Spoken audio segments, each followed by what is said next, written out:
Mm-hmm. If our anger isn't resolved, we turn inward and we go into depression. Right. And psychology agrees with that. They feel like someone who is depressed, when they start getting angry, they consider that more healing. And Now, then, if depression is not resolved, we go into hatred and rage. Now, you can see that someone with rage has much more power than anger. right. It's like, it's much more forceful. Well, the Yep. force comes from the shame guilt energy. If it has more energy, then it has more power.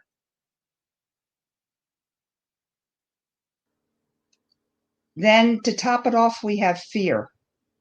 Right. Did you know that fear is shame guilt? So fear is the shame and the guilt. Right, but it's a double dose. Wow. That's a double dose of that altogether. I did not even think Yeah. about that. Now, see how your mind can now start not being fearful of this because you know what it is. It's Right. like if you name it, you can fix it. It doesn't haunt you. But Right. having shame, guilt all around here, and anxiety and depression, you're like, so I'm putting it in the box. Right. You put it in the box and let folks see how they can cope with it on a regular basis and all of that. So definitely you're doing that. And now is the film out already? And is the film going It's to be dealing with this also, or is it going to be dealing with it in a different way? And I know you had also talked about that you do something called light language readings. And I was curious as to what light language readings are.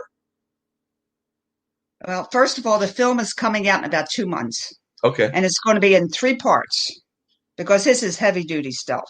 Right. I mean, people have to take time to digest it. It's going to be three 15-minute segments, and it makes shame guilt visible. Right. So it does exist. Your next question was, Oh, about the light the light language. language. Okay, Yeah. sometime in Sedona, when I moved to Sedona, Arizona, I woke up with words coming through my head. And it's like, oh, be quiet. I want to go to sleep. I want to go to sleep. Well, they wouldn't be quiet. So I went downstairs and start writing, and I wrote for 3 months. And it's language from the dimension of light. Hmm. And as you know, all the books that we have, most of them talk to our mind first. Don't we Right. get into the cerebral part and like, how do you do this and how do you do that? The light language, which is in English, Hmm. speaks or it's directed to our heart and our soul and then to our mind. So we nourish our soul. And as you know, it's kind of like a prayer Right. without being a prayer. It's just words that our soul needs to hear. So that also is free on my website. I have a pamphlet of 30 pages, and it's a great thing to read at night when you're feeling depressed or anxious or happy. And this words Gotcha. are helping it's like saying a prayer. It is a prayer because of Hmm. the language, Okay. the energy it is. And it's not religious or Episcopalian or Jewish. It's English words. It's on a spiritual Right. level. Okay. And Who some have been people some have, of the people? go ahead. No, I was going to say who have been on this journey of yours, and it's been a journey that you've been on for decades and everything. But who have been some of the people that have inspired you on your journey and all of that, and that you use? Because I think we all need, no matter what our age, folks to inspire us and to keep us grounded and all of that. So, who are some of the folks that have inspired you in your work, either historical or current? The people that have inspired me and never let me stop Right. are the people that I've helped. Gotcha. Uh, I had several clients come to me who had been in throes of depression for years Mm-hmm. and years and years, and I spend 1 or 2 hours with them, and they call me back, and their life is good, and they call me back in a year from now, and their life is good, and it gives me the spirit to continue because over and over and over, I see how just the release of shame and guilt magnifies the humanity we have. And I don't know how we could ever get rid of it all, but even small pieces of it make such a huge difference in our life Right. that I see the glow in people. I see the health in people. And that's what keeps me motivated is I know how important this work is. Yeah, definitely very important work. And speaking of important work, one of the things, and I was wondering your thoughts on this, that seems that they are now getting recognition, whereas before they might have been getting even their own version of shame and guilt and all of that. But I'm seeing that there have been certain elements of society that were not always recognized as being the true pioneers and the true great individuals that they are. And I'm thinking about like the folks that are in the medical profession and even those that are in the teaching profession. So I was just wondering, is that something that you've observed yourself, and is that something that you think is helpful within the shame guilt uh, modules and Every what's going? every human being needs to be aware of what shame and guilt is. It affects every human, Right. everyone. It affects everyone. And the people that are in the healing profession, Mm-hmm. the teaching profession, it would really make their lives so much easier because it wouldn't be the struggle that we have. I 50 years been trying to fix it. Right. And now there's a way. And that's the biggest hope there is. And people call me and say, how do I get rid of guilt? And I tell them they can't get rid of guilt until they get rid of the shame that's fueling the guilt. Gotcha. Now, people do positive affirmations. That's good. Mm-hmm. And people do a lot of courses and they do a lot of studies. Right. And I want them to know that unless you add shame, guilt work into that, you're not going to have resolution. Because some people feel like, oh my God, I am really that bad because I did all these positive affirmations. I took the 4 courses and I'm still no good. I want people to know that because that has happened to a lot of my clients. They feel worse because they've done all this work and still they are feeling the guilt. And I help them to understand that you have to work with the shame guilt separately and then it turns. And all your courses and all are good. It isn't bad. It's just that you don't get the home run you wanted. I Yeah. think you can understand that. Yeah, definitely can understand that. And a lot of folks are looking for that instant home run, looking for that instant success and everything. And it sounds like that's not the way that this works. You've got to be um, totally involved in the battle, and it's a daily battle that you've definitely got to be constantly involved in. Do you see that there's any point where there's victory had and everything? Oh, well, every time I someone does shame guilt behavior and I don't accept it, I go, wow, I'm so cool. It makes you happy because you understand it. So it isn't like a drudgery because you got smart.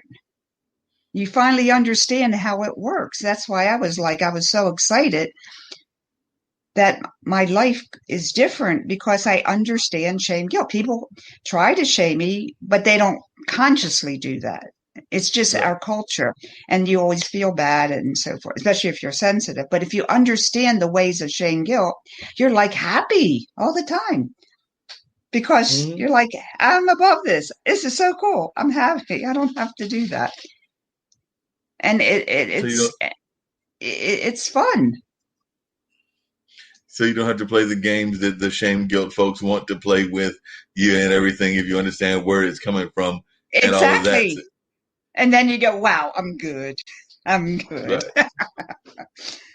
It's No, that makes a fun. lot of sense and everything. What are some of the I mean, definitely we want folks to go to the website and get the book and learn about the different ways and everything. But as an enticement, what are some of the immediate things that folks can do within the shame guilt model and everything to get rid of that shame and guilt? If you got like some immediate hints that you want to give, of course, we want them to get the book, so we want them to get the majority of them coming to the book. But if there are like some immediate hints that you want to give folks as well. Okay. All of us, no matter where you live, feel that I'm not good enough or I should have Mm-hmm. done that better.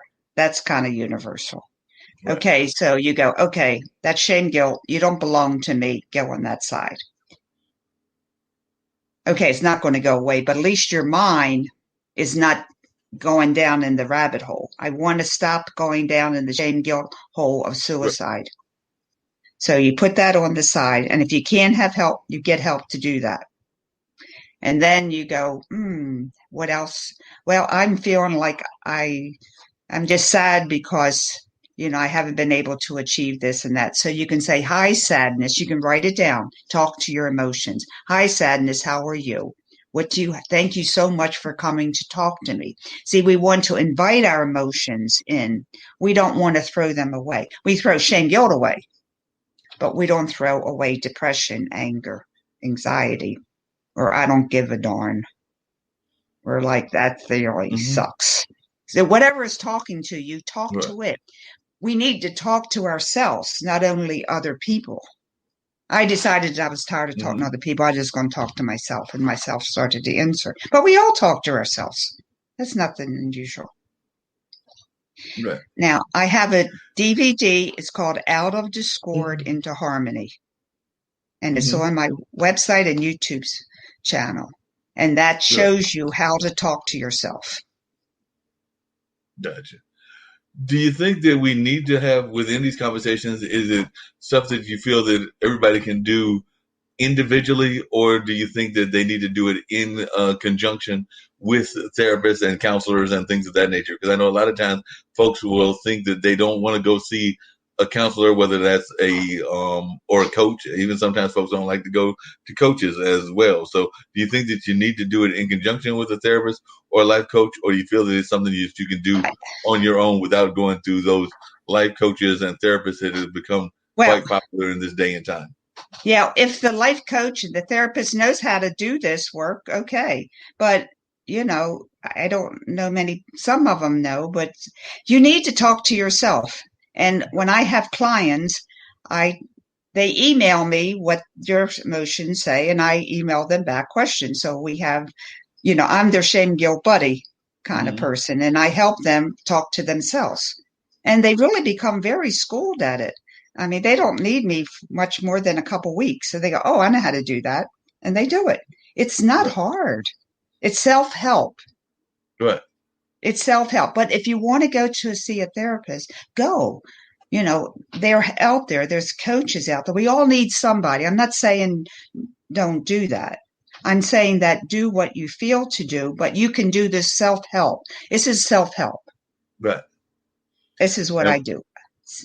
You yeah, helping yourself. one of our people that pops in and says things sometimes was saying that he's believing that we've got to create our own superheroes. So that's what Royce was saying, we've got to create our own superheroes. Yeah, and you write to yourself. And some people have a hard time initiating that. And that's where I do emails with people. Do this, do that, try this and that. And once you get started, your self doesn't stop talking. Right. It's kind of fun. But, if you want to share that with the therapist, go right ahead. I'm not saying not to.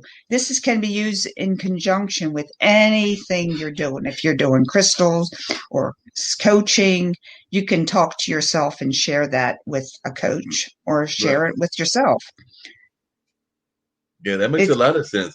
Are you doing most of your clients by because I know a lot of people are doing that now because of the nature of the way the world is now, through Zoom and through emails and through uh, direct communications in this form and fashion, or are you having a lot come to your home where you're based at? I know you were in North Carolina at one point, and I think you were in Arizona at one point as well. So I'm not sure where you are Oh now. man, you know my travels. Well, the world shut down. I do a lot on Zoom and Skype, but also I started a new Facebook group, and people may be interested in this. It's Yeah. called the Shame Guilt Stoppers. Okay. So, doesn't cost any money. Just join the Shame Guilt Stoppers, and we'll talk about how to talk to yourself. Mm-hmm. And don't be shy because you didn't want to talk about shame, but that's all we talk about is shame guilt. So it's so cool. Okay. And this group has meetings within Facebook every day, or is it meetings like weekly Well, or? probably weekly, but you can talk to each other. You can talk with me, but I'm going to do a FaceTime once a week Okay. at this point. You know how it is. Right. This is new. Right. And so I thought this would help people help themselves more and get shame guilt buddies and talk to each Right. other. We're all in the same group. Right. It's where we talk about shame and guilt. So it isn't like it's a foreign matter. That's what we do. And how many members are in the group right now and everything? About 15. Okay. So So it's just hoping started like last week. so hoping to double that or maybe even quadruple that and everything. So it's a brand new group, and definitely I know you're hoping to get even more people involved on a regular basis. Now, when you were doing all of this, because I also know that you did some major work in your life in the medical field, you had alluded to that earlier, but did you find yourself even falling into the shame guilt kind of lifestyle way back in the 60s when you were doing that work with open heart surgeries and also being involved with the kidney hemotalus unit and a number of the other things that you did early in your career? So was this something that you were even dealing with back then? I was dealing with it on a subconscious level that I didn't know. I had no idea about it. Uh, I just got a client who reminded me of myself Hmm. that there always were in shame and guilt, that you didn't know anything differently. And that's really the worst thing to happen because you're so involved in it, you can't even tell that you were in it. And I don't think I'm alone. Right. So when it finally came to my conscious mind, I was so excited, like I said before, because I never knew what all those things were for 50 years that hurt me. I mean, I cried a lot and got hurt, but I'm a very resourceful person, so I just keep up and keep going. Uh, so that's what kept me going. But even you fall down with that too. So I didn't know it consciously, but I had a very stressful time because of being hurt and not knowing why that happened. So if we can just make that available for people today, is that that's why you're getting hurt. We're not going to fix it right away, but at least you understand what's happening and we can do something about it and you're good. You just got shame guilt energy. That's all. Yeah, because sometimes I think there's shame guilt for things that you don't necessarily have control over. I know that even in your own bio, you talked about the fact of having those miscarriages and things of that nature. And sometimes those are things that are outside of our own control and everything, but we allow that to shame and guilt us and all of that. And then Because later we on, don't know any different. right, We don't know any different. I was, religious school and um, always helping others, which is good. But, we're all victims of this. But now it's time to say, okay, this is it. I don't have to be hurt anymore.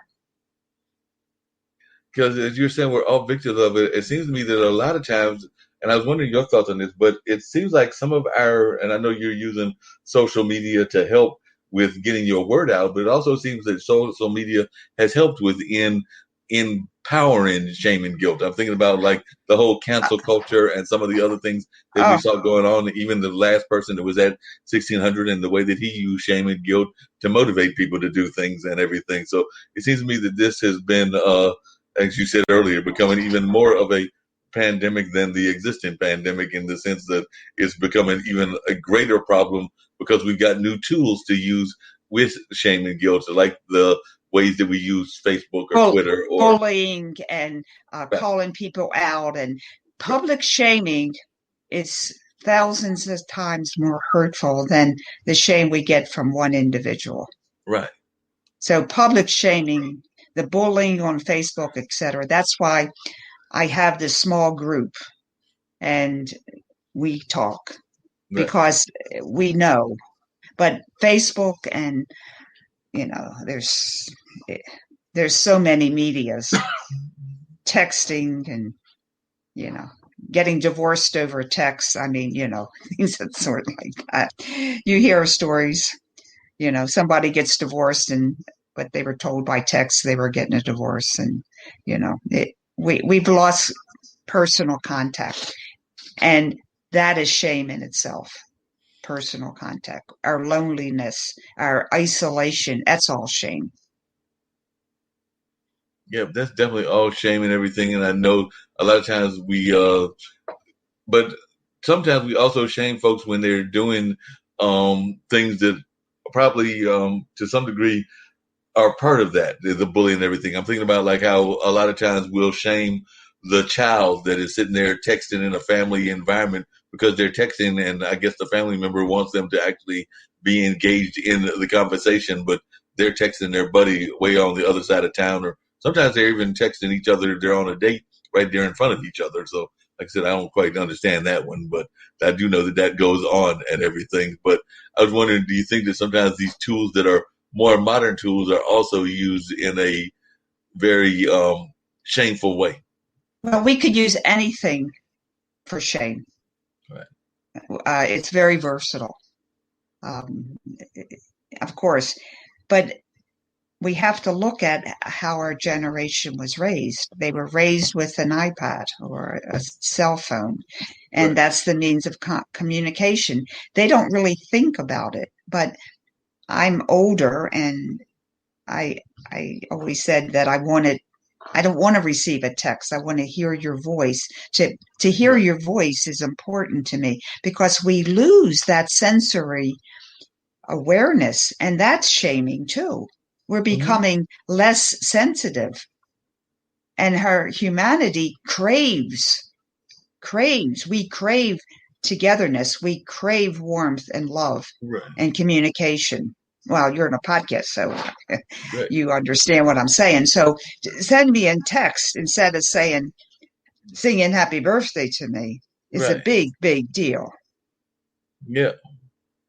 Yeah, definitely. And say that personal connection is what most of us want in some form or fashion or another. And it's not the same thing as just hearing it over the telephone or definitely getting it even in a letter and everything. You want that personal connection, like you just said. We need the voice. Mm-hmm. We need that. We have so many senses, Right. and each sense must be acknowledged or we lose it. Yeah, that makes a lot of sense. Definitely got to use that on a regular basis and everything. Otherwise, we could definitely lose it and it wouldn't have the same kind of impact at all. I just read an article. I don't remember the person's name, but it's kind of logical that since we've been in isolation, so to speak, we're not as sharp with our minds. We tend Right. to forget things. Um, we don't have the same feelings towards other people. We find out that we forgot to do this or forget to do that. And it's not the age, it's, younger people Hmm. that have just sort of vegetated. And if we don't use our minds, use our hearts and our souls, we lose it. Yep.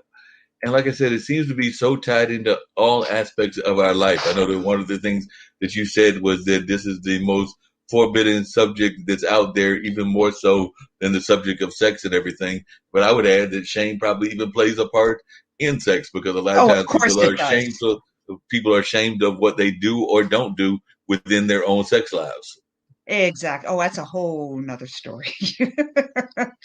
So you can see, and it's individual because each person responds differently to the shame guilt behaviors, and we shame ourselves. That's the Right. biggest shame. The biggest shame is shaming ourselves. And to offset that, you need to compliment yourself. Like, I'm going to say, I did good on the podcast, even though I messed up here and there. It doesn't matter. I did good. We have to compliment ourselves. I remember I used to have a recording. I recorded my voice, Mm-hmm. all the positive affirmations, because I was so depressed.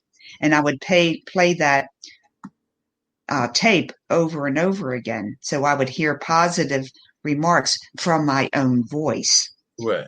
When we hear positive remarks from our own voice, it's so much more effective than just doing a positive, someone reading it. We have to say it to ourselves. Oh yeah. We definitely have to say it to ourselves and say it to ourselves on a regular basis. And unfortunately, we don't do enough of that. Do you think that it's something that you'll be able to carry this to a greater global kind of audience and everything? I'm thinking that this is something that, there was that whole exercise movement that one of our presidents, or actually a couple of our presidents, have been part of the whole exercise movement. I think Carter was one, and there have been a couple of others as well. But it seems to me that we need to have somebody, maybe Biden, since his wife is an educator, that can take up the mantle of shame and abuse, and definitely some of our athletes who are oftentimes even part of the shame and abuse that goes on and everything. So, I was wondering, do you think that this is something that can take on a global appeal, and definitely a national appeal, if it gets like the endorsement of some of our preeminent figures in here? I mean, when I think of shame and guilt, I would think that, because I know I've read her story. I don't know the woman personally, but when I've read her story, it seems to me that Oprah would be the main person that would be able to understand what shame and guilt is,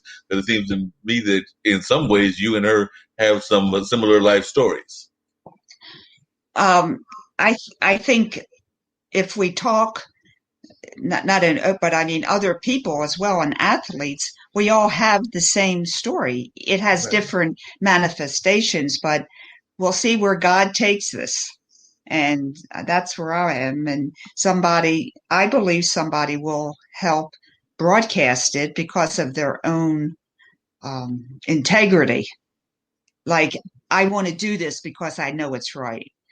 And I have been sponsored for my film because someone just wanted that information out. So Yes. it's more of a um, it's more of a cause Right. than anything. And I agree with you that a person of fame can can do a lot for this cause. Yeah, and that's what I was saying. I haven't met him yet.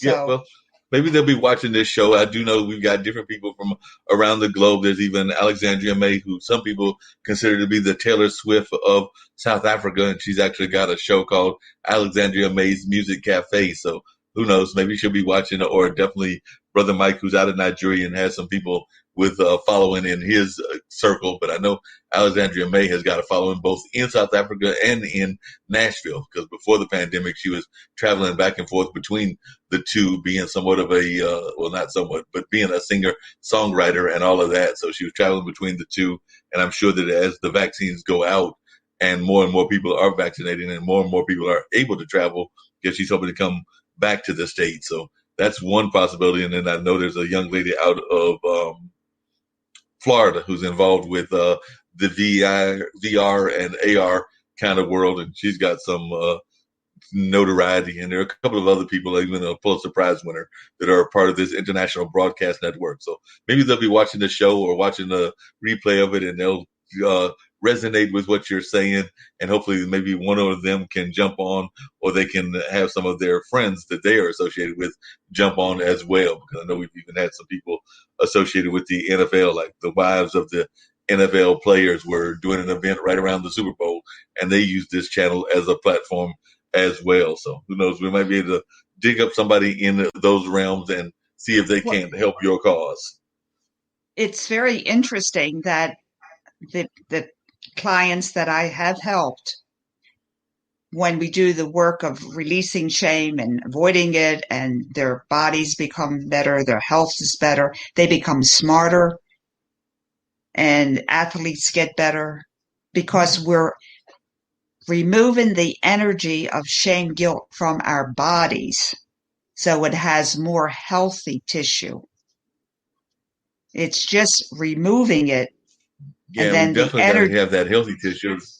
right? So nothing can occupy the space of two things. Wait a minute, now I think I said that backwards. But nothing, two things cannot not operate the same space. So once shame, guilt is taken away, you have more positive energy for healthy cells, healthy brain cells, healthy muscle cells, etc. Because shame, guilt affects physical, mental, emotional, and spiritual. Everything. Because if I'm hearing you correctly, it's almost like it's almost like if we can get rid of the shame guilt, that there's more opportunity for people to live. I mean, we're already getting some people that are living longer lives anyway Of because of course. Of health course. benefits. But it sounds to me like they could do that even without the doctors and some of the ways that people are expanding their lives now. Because definitely the lifespan is already expanding. But it seems to me that we get rid of shame and guilt, it would not be anything for right now. We still give honor to people that make it into the century mark. But if we get rid of this, people making it into the hundreds and even maybe the 110s would be the norm and Phenomenal. not the Norm. and not Yeah. exceptions. Well, I was dying at 50, and now I'm 77. So, yeah, I agree.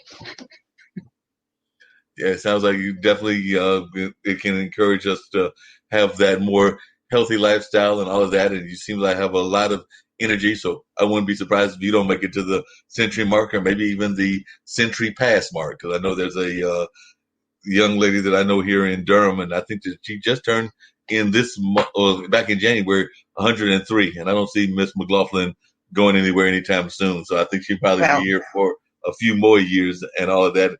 And she definitely seemed to have had a positive outlook on life. It's interesting that whenever we hear people that have made it to that 100-year mark, a lot of times it's the joy of life things that they talk about is the reasons that they have lived that long. I think about the people, but sometimes those joy of life things are also deemed by society, and that probably where shame and guilt comes in as being not that great for you. But I'm thinking about like, the 103-year-old that you might hear on a network TV, and they ask him, well, how did you do that? And he tells you that and I'm not endorsing this because I don't smoke myself, but he's telling you he smoked a pack a day and he drank like a nip of whiskey every day as well, and that he might have been out there flirting with the 25 and 30-year-olds and all of that as part of the reasons that he lived to be those long years and all of that. So, like I said, some of that is stuff that, society would tell you. Definitely the cigarettes and even definitely the chasing after the much younger women is probably something that you shouldn't be doing. But you hear those folks that are saying that that's the reason that they were able to live the long lives that they had. I've heard that tale from a couple of those folks if you watch those kind of shows and everything. And I know that my dad, who just turned, in June, I think he'll be turning 82 and everything. And I know that he oftentimes talks about the fact of just having a joy of life being part of the reason that he does real well as well. So I can't think of any time that I've seen him, and he's a fairly well-known artist here in our local area, but I can't think of him. If he's having shame and guilt, I can't see of him like weighing in on it like too often people do. So he seems to have very much of a joy of life and definitely enjoys spending time with my nephews, his grandkids, and all because they're my brother's kids. I don't have any kids, but he oftentimes will spend time with them and sometimes seems to have sometimes more energy than they do. well, there's something called resilience within us, and some of us have more resilience than others. It Right. just is. And so you're talking about somebody that just automatically doesn't think that that's shame guilt behavior, but they just like, oh, I don't take things like that. So they're already doing the work without knowing what they're doing. Right. And I think all of us have known people like that we admire. How can they do that? It doesn't bother them. Well, that's the way they are. They have that resilience within them. For me, and for a lot of people I know, we actually have to claim it, find it, and name it, and then we can get rid of it. That's more of the populace. Yeah, that makes Uh, sense. The more the populace doesn't have that necessary resilience, they've just got to like deal with it on a regular basis and things of that nature. Do you think, and this may sound like an unusual question to ask somebody that's fighting against shame and guilt at all times, but is there ever a time that it's all right to have either shame or guilt? Or is there ever a time within our life that it is acceptable, or is it something that should always never be acceptable? well, that's a very good question. Um, I would, I think we lost the voice. Are we okay with voice? Yeah, I hear you. Oh, okay. I would say that shame guilt is a poison. So there's no healthy poison. Gotcha. However, at this moment in time, some people don't respond to anything but a shame guilt uh, response. They're so dense and so conditioned that they don't get what you need to tell them. Right. So that's kind of like an exception. And I think maybe in 20 years we won't have that. Right.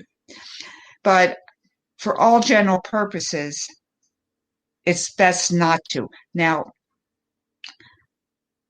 I believe the best leader is the one that leaves without shame guilt behavior. Mm-hmm. The best boss, the best parent, the best school teacher is the ones that lead without shame guilt behavior. And I think you know where I'm going on this Right. because it builds your confidence, it doesn't tear you down. Right. Because it seems to me, and this is a historical leader, and I can't remember. I should know this because I definitely studied a little bit of history in college and high school. But it seems to me that wasn't it one of the Roosevelts that said that the greatest fear is fear itself. So it seems to me that he might have been the closest to being a president that was on the course of understanding this whole shame guilt kind of thought, and that was during one of the wars. And I believe a lot of our wonderful leaders and philosophers have come with those sentences. The greatest fear is the fear itself. Right. And they've tried to get us away from that. But you know, if we understand fear as shame, Right. then we definitely know that. We just don't take it as a healthy thing to do. We know why. Right. And I think that's what I'm trying to do is teach people why it's not good for you. And if we know that, then we probably won't do it because we know the danger of it. Yeah. But just to tell somebody, don't use shame guilt behavior, it's better for you. It's not going, we're too smart for that. We have to know why. Why is that? How is that? You Yeah. know, so therefore it makes an impact. Like Yeah. teaching a child. Now you need to do your homework because you got to get smart and you got to tell them why. They just aren't going to do it.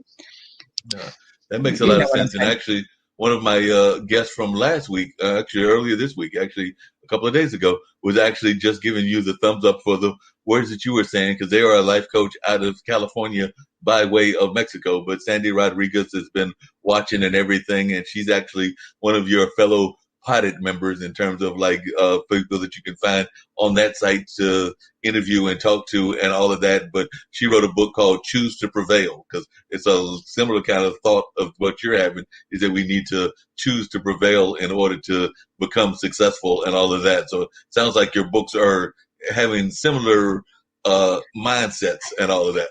I think all of us, the coaches, we're all be the best you can be. Right. Live your greatest thoughts. Uh, Turn lemons into lemonade. We're all doing this. I'm bringing the focus of shame guilt why we have not been able to do that. Gotcha. Yeah, that makes a lot of sense and everything.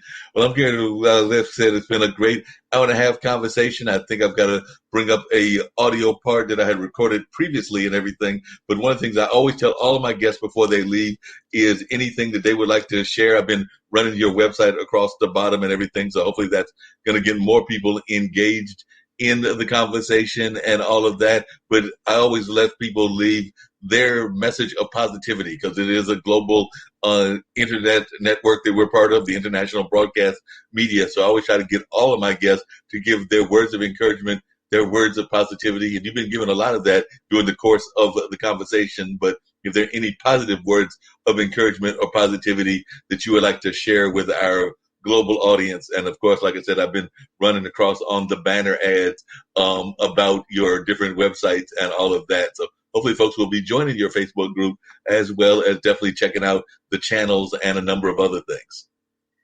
Wow.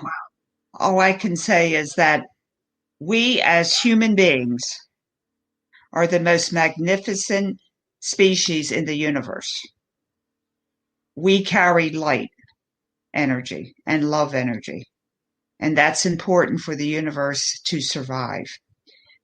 The only problem we have is shame, guilt, interfering with our lives. Right. We are good. We are good. We can't blame anybody else for negativity. We can only blame shame and guilt. So we only have one enemy. That's not bad. Yep. Only one. Only we one only enemy. have one enemy. Only one enemy. And in your case, you've got a lot of allies because I noticed that you talked about, and you mentioned him earlier, your partner in crime, your significant other, but you also mentioned these 3 amazing daughters. And I know that on your page, you also talked about having some great grandkids as well. Yeah, they taught me how to rollerblade, so I'm really happy. Okay. I'm having fun. Okay, bless you. Thank you. Bless you. Bless you. Thank you. No problem.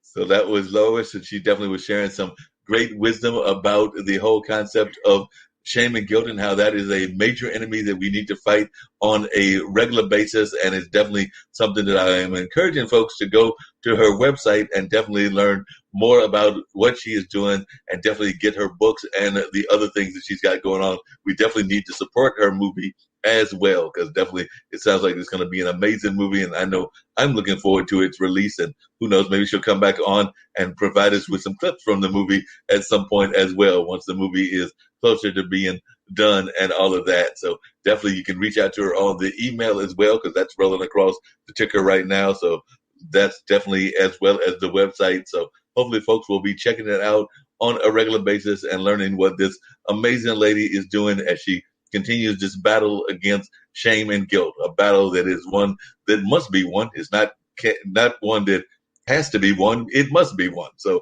definitely one that must be won, and all of that in order for us to create this better society that I know that we all desire. And definitely, I think that she's doing some great and amazing work. And I definitely am going to offer the invitation, like I offered to Sandy and others, that anytime she feels like coming back and sharing her thoughts and her wisdom, she's always welcome to come back. Who knows? Maybe she'll even roller skate in on an episode as well. So definitely know that you're always welcome back to share whatever wisdom you want to share. Thank you. No problem.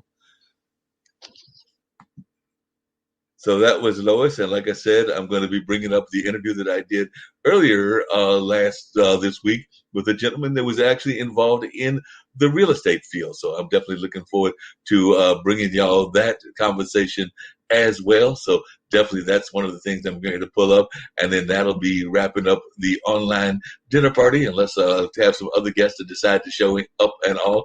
And of course, I'll be rolling the trivia questions as to who our mystery guests will be. You know, that's part of the game that we play here on the online dinner party, where we give you clues about different folks. They might be history, they might even be around life now and all of that. You know, in the past, we've had everybody from Shakira to Annie Oakley to John Dillinger to Fred Hampton of the Black Panthers to a number of other mystery guests as well. So definitely looking forward to having a great conversation with our amazing mystery guest. And I think that y'all are in for a definite treat and all of that. So looking forward to having that going on.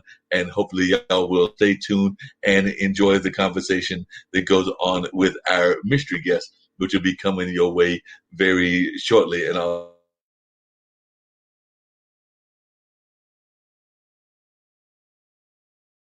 of that. So to share with y'all on in their life. So definitely keep that in mind. The your guests will be appearing later on during the course of the online dinner party. You know, I've had some guests last week as well, and I did not get to tell you all of who they were. One of them was Madam Curry, and another one was, of course, definitely the lady behind a lot of feminist movements and things of that nature, that being and definitely trying to bring in the women and to highlight them as well. So definitely, I remember Madam Curie was one of the past mystery guests, and I believe Susan Anthony was one, and I may even still have some of those clues rolling around. So I may feel those in case you want to try to guess who that third one also. But definitely, I've got two that are lined up for this particular week, and definitely looking forward to having a great conversation with the mystery guests and all of that. Just seeing that my team took a big time L, so that did not make my day at all. So Georgetown did go ahead and win and advance, just kind of destroying the Marquette Golden Eagles, beating them by like 19 points, and now they get the right to play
So as I was saying, we're going to be bringing up a copy of the interview that I did with Willie Mandel, and he's definitely involved in real estate and a number of other great conversational pieces as well. So going to bring that interview up, and then that will be part of the online dinner party as well. Like I said, definitely was a great interview with Lois Hollis, and definitely was glad to see Sandy Rodriguez was checking out the show as well, and definitely was watching what we were doing on the show, and was glad to see that she was involved and sharing her thoughts, at least as being a fan and all of that. Always glad to have people come back and watch the show even after they've been on the show as well. So definitely it's great seeing that Sandy was popping in and checking out what we were doing here and what was going on in that regard. So definitely, I know a lot of folks are definitely paying attention to what's going on in the world of sports. I don't know what's going on in the ACC tournament, and I know that the Big East has eliminated my team.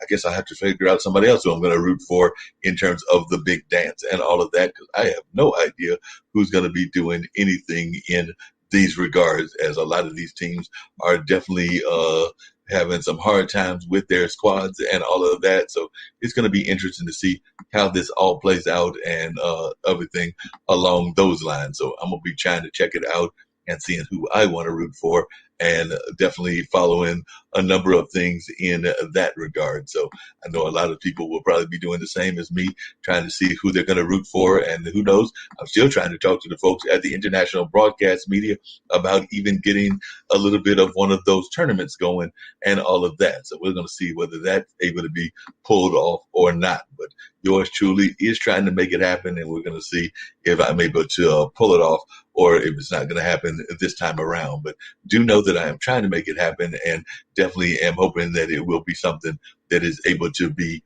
done in the very near future. So keep that in mind, that that is something that I am working on, and hoping that y'all will be checking it out and joining me as I try to get that off the ground as well. So definitely should be interesting to see how this all plays out and whether we're able to get that here on the air or not. But I am definitely trying to get it to happen, and definitely hopefully it will happen in the very near future. So that being said, I'm going to see if I can get this to pull up or not, because this is something different that they're allowing to happen on the StreamYard and all of that. So we're going to see if this actually works or does not work. So like I said, this is my first time trying this particular way of doing things. So we're going to see if this actually gets pulled off or not, or if I have to try a different way. So we're going to see if this particular way works, or we go for round two and all of that. So it works. Hey, it works.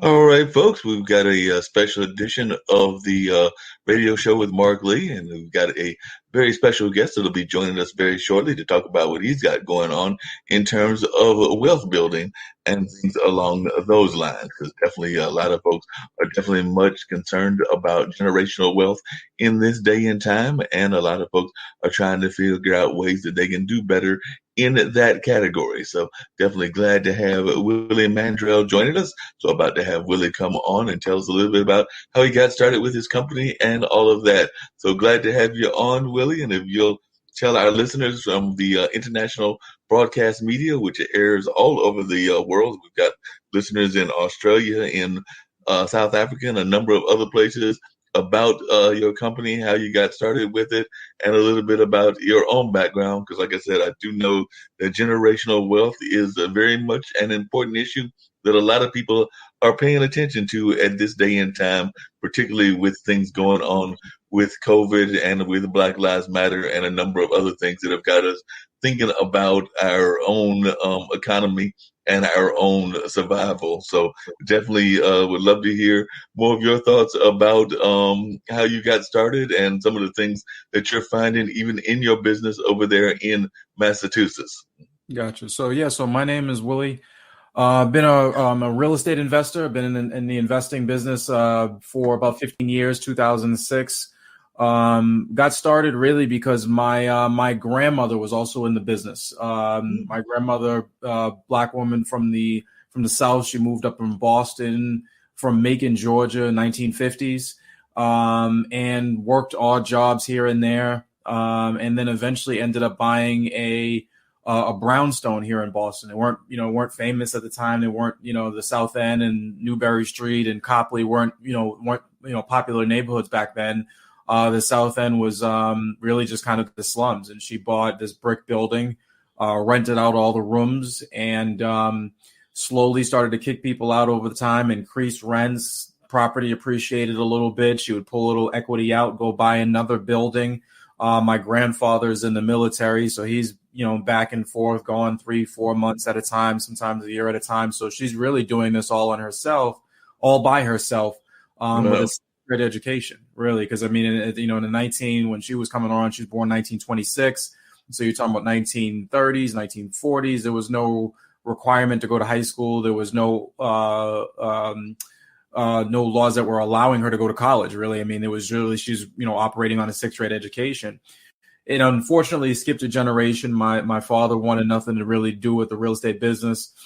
My grandmother personally felt like she handed too many things to them, to my father and my brother. Mm-hmm. His brother, my uncle, didn't make them work for enough. So when my brothers and I came along, she wanted to, teach a man to fish versus handing a man a fish or giving a man a fish. And that was changes. She changed her philosophy a little bit, pushed us to get into the business, encouraged us. I went to high school, obviously went to college, and she used to always tell me, look what I've been able to do with a 6th grade education. Imagine what you're able to do with high school education, with a formal college education. And for those of you familiar with Grant Cardone and 10X, essentially she was telling me to 10X the business way back then, long before he made it, a popular phrase.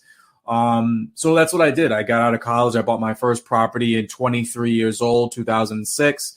Probably one of the worst times to buy. We were looking at the height of the market, across the country. Stock market fell in 2007. Housing market crashed 2008. But, through some of my studies and through, listening to, her words, you don't run when there's problems. You look for opportunity when there's problems. When the housing market fell, I lost about $60,000 in terms of the value, in terms of my property value. But instead of, running and running away from the real estate market and saying this wasn't for me, I looked for other opportunities, other properties that were selling at a discount in 2010, 2011, 2012. 2012, we probably made some of our best investments, my wife and I. Some of those properties we're still holding on today, and they've tripled in value. Some of the things that we were buying at $300,000 here in Boston, $350, are now, well over $1 million here in Boston. So that's my journey. My company, my grandmother passed 4 or 5 years ago. And the company is, just trying to continue her legacy here in Boston, continue to build that. We own roughly 50 units now. At the time, we're looking to double that portfolio in the next year or two, and possibly expand to some other places. I'm looking at Virginia, Atlanta, and a couple other states as well. Good, states with good economics. But, now it's just all about, for me, just teaching other people. I'm 37 years old today, and I look back and I say, what are the people at, at 23, 24, 20, 27, and how do I help them, continue to build something? Or even if you're my age or a little older, how do you continue to, take the real estate, and like you said, create generational wealth with it, continue to build wealth, and then, pass it down to a younger generation. I had the benefit of having my grandmother, someone who was successful in this business, but I understand that not everybody else has that. So, the joke I frequently tell is I like to try to be but everybody else's grandma in this situation, people that didn't have my grandmother, right? So, But no, that's what we do. So we have wealth building courses. We teach through a platform I call Wealth Builder Nation. In about 10 different cities right now, 3,000 members. That's probably going to double in next year, entering 10 more cities pretty soon. And it's just webinars. It's, coaching calls. It's free educational videos, everything about, I bring in a lot of specialists and just teach people about, the wealth building, opportunities that are out there, and just kind of opening your eyes to certain things in real estate and the stock market, and a whole bunch of other different things that we should be educating ourselves about. So now, one of the things that I was curious about is that I've got friends in the real estate business, some that are brokers and other things here in North Carolina, but they've actually been telling me that they were actually somewhat surprised at how well they were doing. Now, some of this may be corporate real estate, but how well they were doing during this age of COVID that we've been in for just a little over a year now. So I was wondering, were you finding similar kind of things, that the business was doing better than you expected, even though we've been having a lot of people, hunkered down and staying at home and doing things more virtually? Because I do know that a couple of friends of mine told me that they've done better than they expected in the real estate market.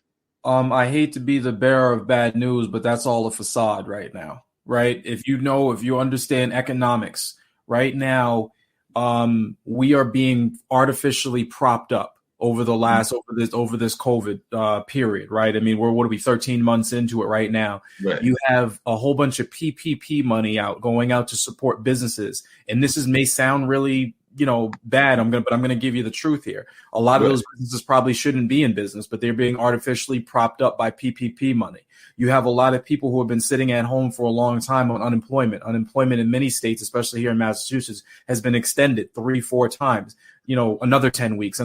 So what happens when unemployment goes away? You have a lot of student loans. Sallie Mae is deferring all of their loans. Their students that have been out of work, right? Those restaurants closed. The student is now out of work. They've also not had to pay their Sallie Mae payment or their student loan payments, right?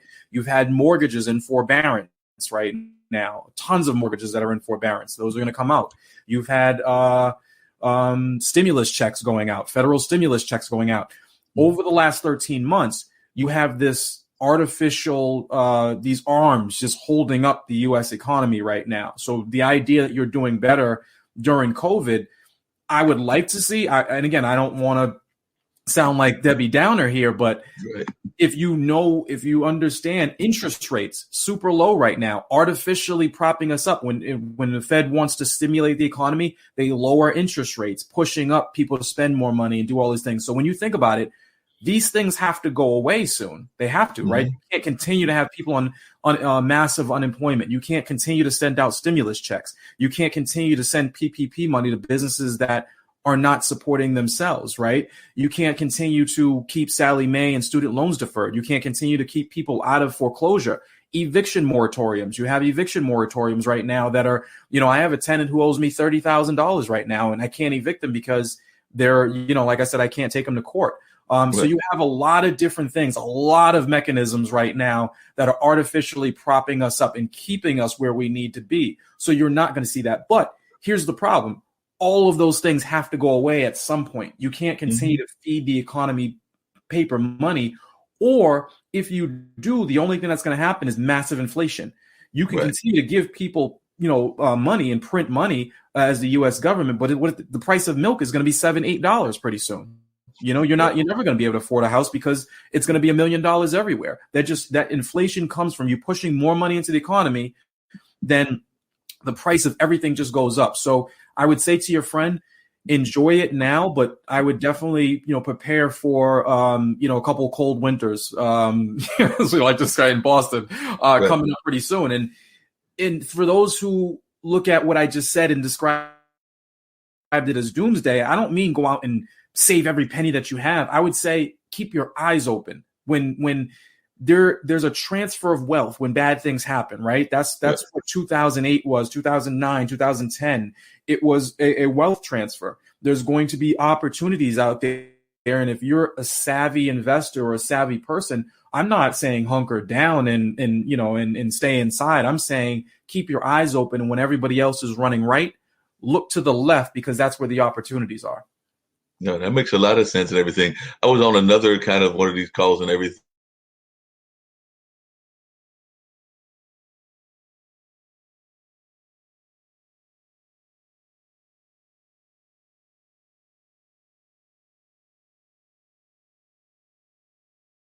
thing not that long ago with a friend of mine out of Malaysia, and he had a gentleman on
Having a little bit of a technical glitch, and while we get that repaired and everything, we're going to just keep this thing rolling along. But we will be back very shortly with the rest of that interview with Mr. Mandrell and him talking about real estate and lessons that he learned from his grandma and a number of other things as well. So definitely that'll be coming your way very shortly, and definitely looking forward to a great conversation and all of that. So definitely keep that in mind, that we're going to have that going on, and definitely looking forward to an amazing conversation to be had with Mr. Mandrell, and we're getting ready to bring that back up in a matter of a few minutes or so. But in the meantime, we'll see what other kind of things are going on in the world and what other kind of things that folks may be interested in learning about. So, we're always trying to keep you informed about a number of things happening in our community and around our world. So definitely always glad to keep y'all informed about a number of things happening in our society and ways that we can definitely do some embetterment and definitely do things on the better side and all of that. So definitely like to make people better in all ways possible and all of that. So love to keep y'all informed about a number of things that are happening around the globe that y'all may be interested in learning about and all of that. So get ready to see about bringing up the rest of the interview with Mr. Mandrell, and definitely hope that folks are enjoying the online dinner party. Don't forget, we do have our mystery guests as well. So I'm going to reveal some of the clues about the mystery guests so that y'all can be trying to guess who these folks are. And like I said, we did have 3 mystery guests last week and all of that. So one of the mystery guests was the first African-American that was elected to the Texas Senate after Reconstruction. So that's one of the clues of our mystery guest. Another mystery guest clue was the first Southern Black female elected to the United States House of Representatives back in 1973. And she was inducted into the Texas Women's Hall of Fame in 1984. And apparently she spent a year at Tuskegee Institute teaching political science. So that's just some of the clues about one of our 2 mystery guests. And like I said, we did have 3 of them last week, and I will tell you their names as well. Might even show you some of their clues also. But she was the first African-American woman to deliver the keynote address at a Democratic National Convention. So that's definitely another clue about this particular mystery guest that y'all may be interested in knowing as well. So definitely that's some of the clues about this person. And after her death, she became the first African-American to be buried in Texas State Cemetery. President Bill Clinton, or former President Bill Clinton, wished to nominate her for the United States Supreme Court.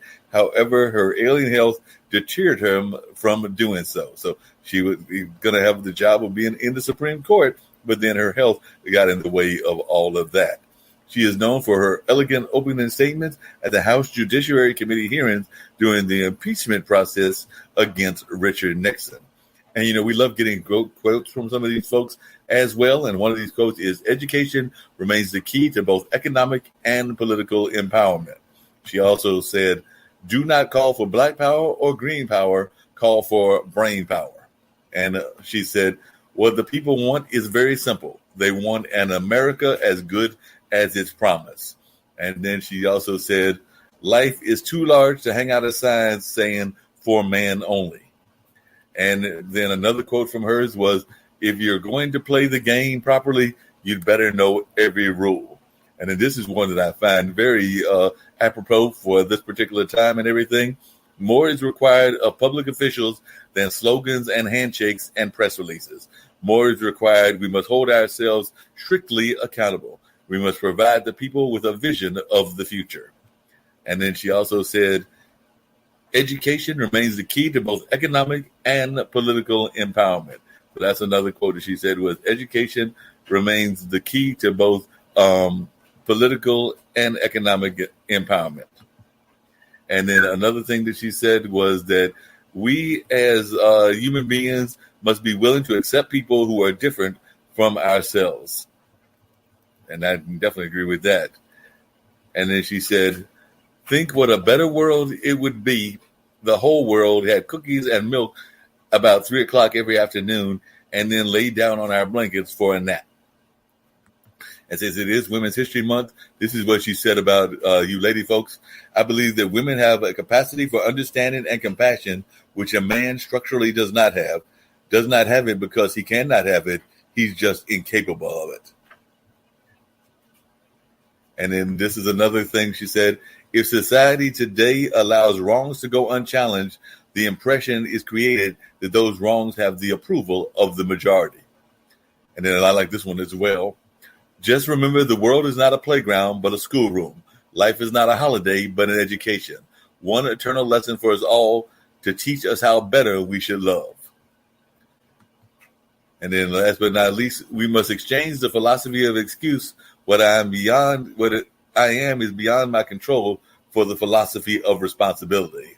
So definitely believing in the philosophy of responsibility and all of that. And I know a lot of folks can definitely agree that responsibility is definitely something that we all need to be paying attention to on a regular basis. So that was some of the quotes from one of our mystery guests. I'll be bringing up some more quotes from the other mystery guests. And like I said, I may reveal the mystery guests from last week as well. So definitely always glad to share with y'all the conversation about who our mystery guests are and what they've got going on in their world. So that's just some of the mystery guest conversation that was taking place and all of that. So definitely glad to see that folks are paying attention and definitely engaged in the conversation with us and definitely learning a lot of different things that are going on in their world and with their world. So definitely glad to have these great conversations with y'all here on the online dinner party, and definitely looking forward to having some more amazing conversations as well. So definitely, by the way, it looks like the U.S. is going to buy 100 million more of the J&J doses, that being that particular vaccine and all. So definitely that's going to be really interesting to see that they are buying more doses and more people are actually going to be getting those doses in the not too distant future and all of that. I know that I just recently filled out a form, and I think that I'm in group 4 and all of that, not being in a critical work kind of job or anything along those lines. So definitely glad to see a number of folks are paying attention to some great things happening in the world, including the fact that these doses are out there and all of that. So definitely glad to see that and all of that. So just letting y'all see some of the great news stories that are going on. By the way, women careers are being held back by an entitlement gap in the workplace, according to new research by LinkedIn in partnership with the Female Lead, heightening barriers to progression, pay, and gender equality. It takes me 20 years to realize that I too have a voice, that I too have power, says HR Rewired MD Shireen Daniels, telling LinkedIn her vision is that professionals focus more on what it is I can do and how I can do it rather than this is what I can't do. So definitely they were having that going on and all of that. Says that one of the other articles I said that only 6% of U.S. women believe women are represented very accurately in today's advertising, per exclusive Morning Consult research from Marketers Must Read. Though women influence 85% of all purchasing decisions, their representation in advertising is often reductive and stereotypical.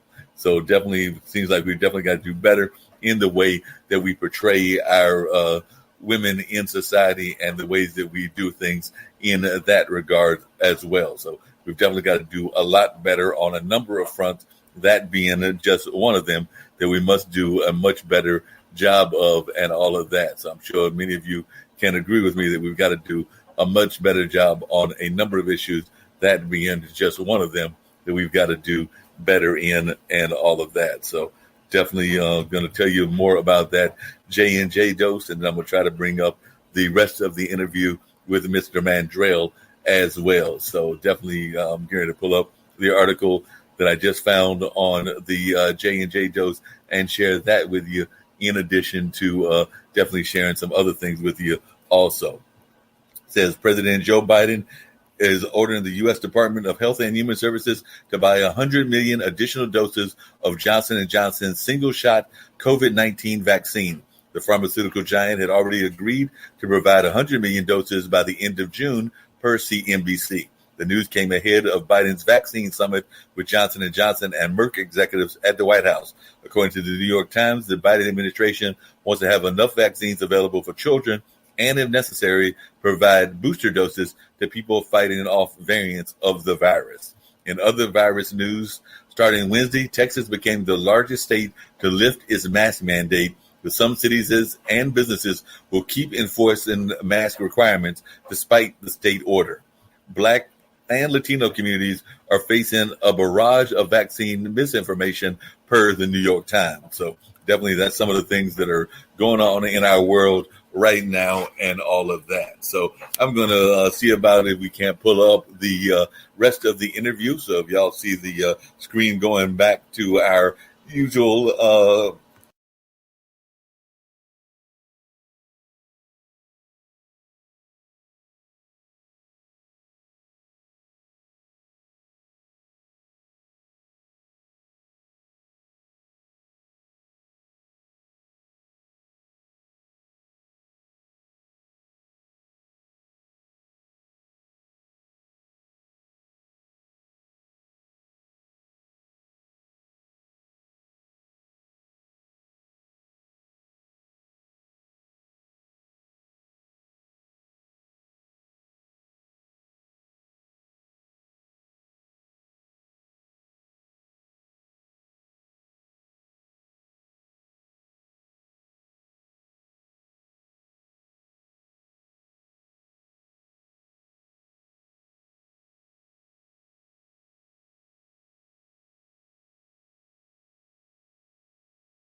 All right, folks, we've got a special edition of the radio show with Mark Lee, and we've got a very special guest that'll be joining us very shortly to talk about what he's got going on in terms of wealth building and things along those lines. Because definitely a lot of folks are definitely much concerned about generational wealth in this day and time, and a lot of folks are trying to figure out ways that they can do better in that category. So definitely glad to have Willie Mandrell joining us. So about to have Willie come on and tell us a little bit about how he got started with his company and all of that. So glad to have you on, Willie. And if you'll tell our listeners from the International Broadcast Media, which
All right, folks, we've got a special edition of the radio show with Mark Lee, and we've got a very special guest that'll be joining us very shortly to talk about what he's got going on in terms of wealth building and things along those lines. Because definitely a lot of folks are definitely much concerned about generational wealth in this day and time, and a lot of folks are trying to figure out ways that they can do better in that category. So definitely glad to have Willie Mandrell joining us.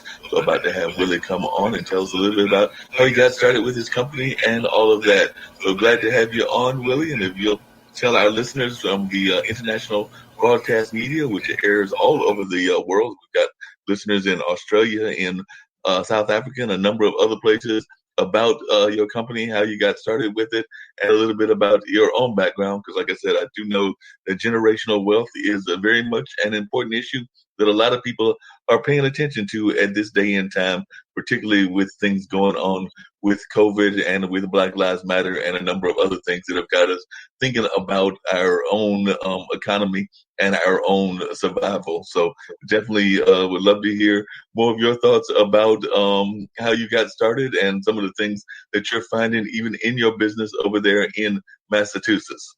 Gotcha. So my name is Willie.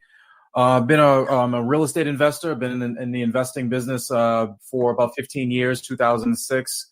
Got started really because my grandmother was also in the business. My grandmother, Black woman from the South, she moved up from Boston, from Macon, Georgia, 1950s, and worked odd jobs here and there, and then eventually ended up buying a brownstone here in Boston. They weren't famous at the time. They weren't, the South End and Newbury Street and Copley weren't popular neighborhoods back then.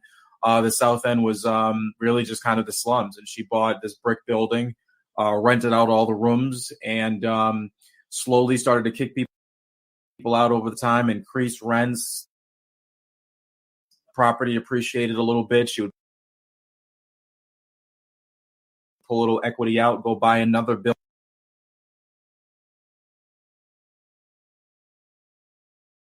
building. My grandfather's in the military, so he's back and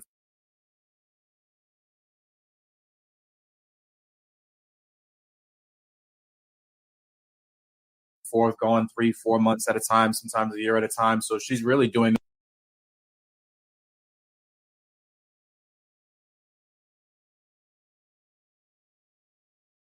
this all on herself, all by herself.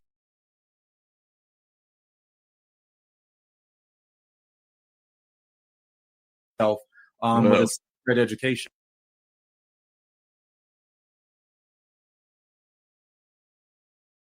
Really, because in the when she was coming on, she was born 1926.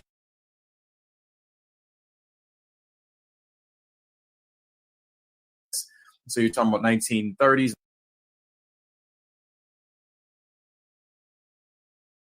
1940s. There was no requirement to go to high school. There was no no laws that were allowing her to go to college, really.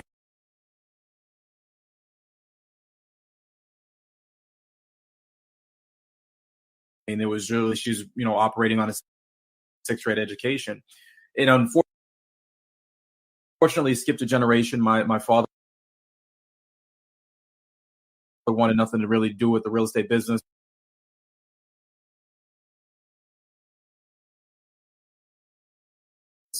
My grandmother personally felt like she handed too many things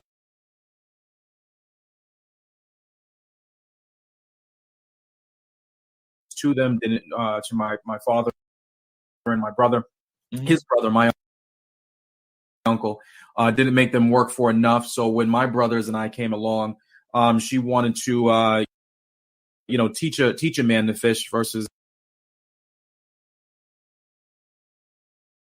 handing a man a fish or giving a man a fish. And that was changes. She changed her philosophy a little bit, pushed us to get into the business, encouraged us. I went to high school, obviously went to college, and she used to always tell me, look what I've been able to do with a sixth-grade education. Imagine what you're able to do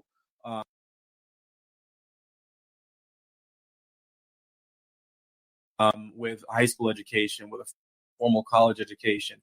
For those of you familiar with Grant Cardone,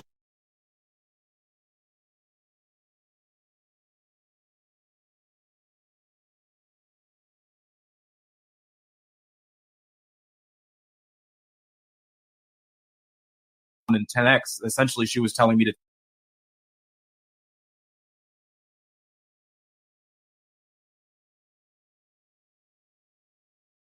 the business way back then.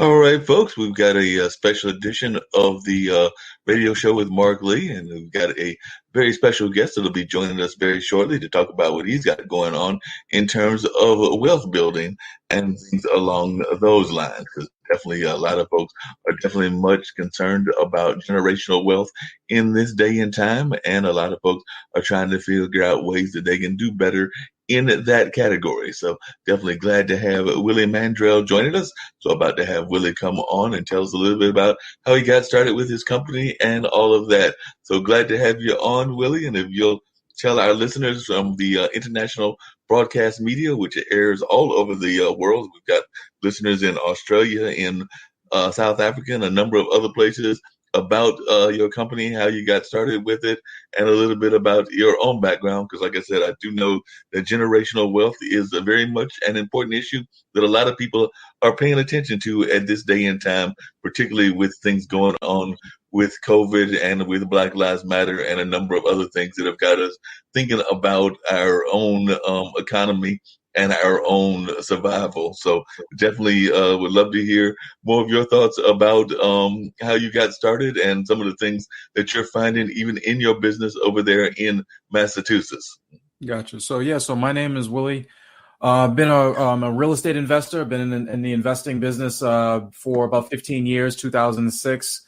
Got started really because my grandmother was also in the business. My grandmother, Black woman from the South, she moved up from Boston, from Macon, Georgia, 1950s, and worked odd jobs here and there, and then eventually ended up buying a brownstone here in Boston. They weren't famous at the time. They weren't, the South End and Newbury Street and Copley weren't popular neighborhoods back then.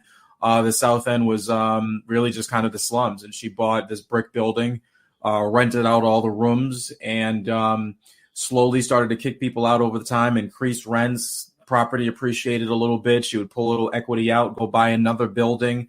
My grandfather's in the military, so he's, back and forth, going 3-4 months at a time, sometimes a year at a time. So she's really doing this all by herself, with a great education, really. Because, when she was coming on, she was born in 1926. So you're talking about 1930s.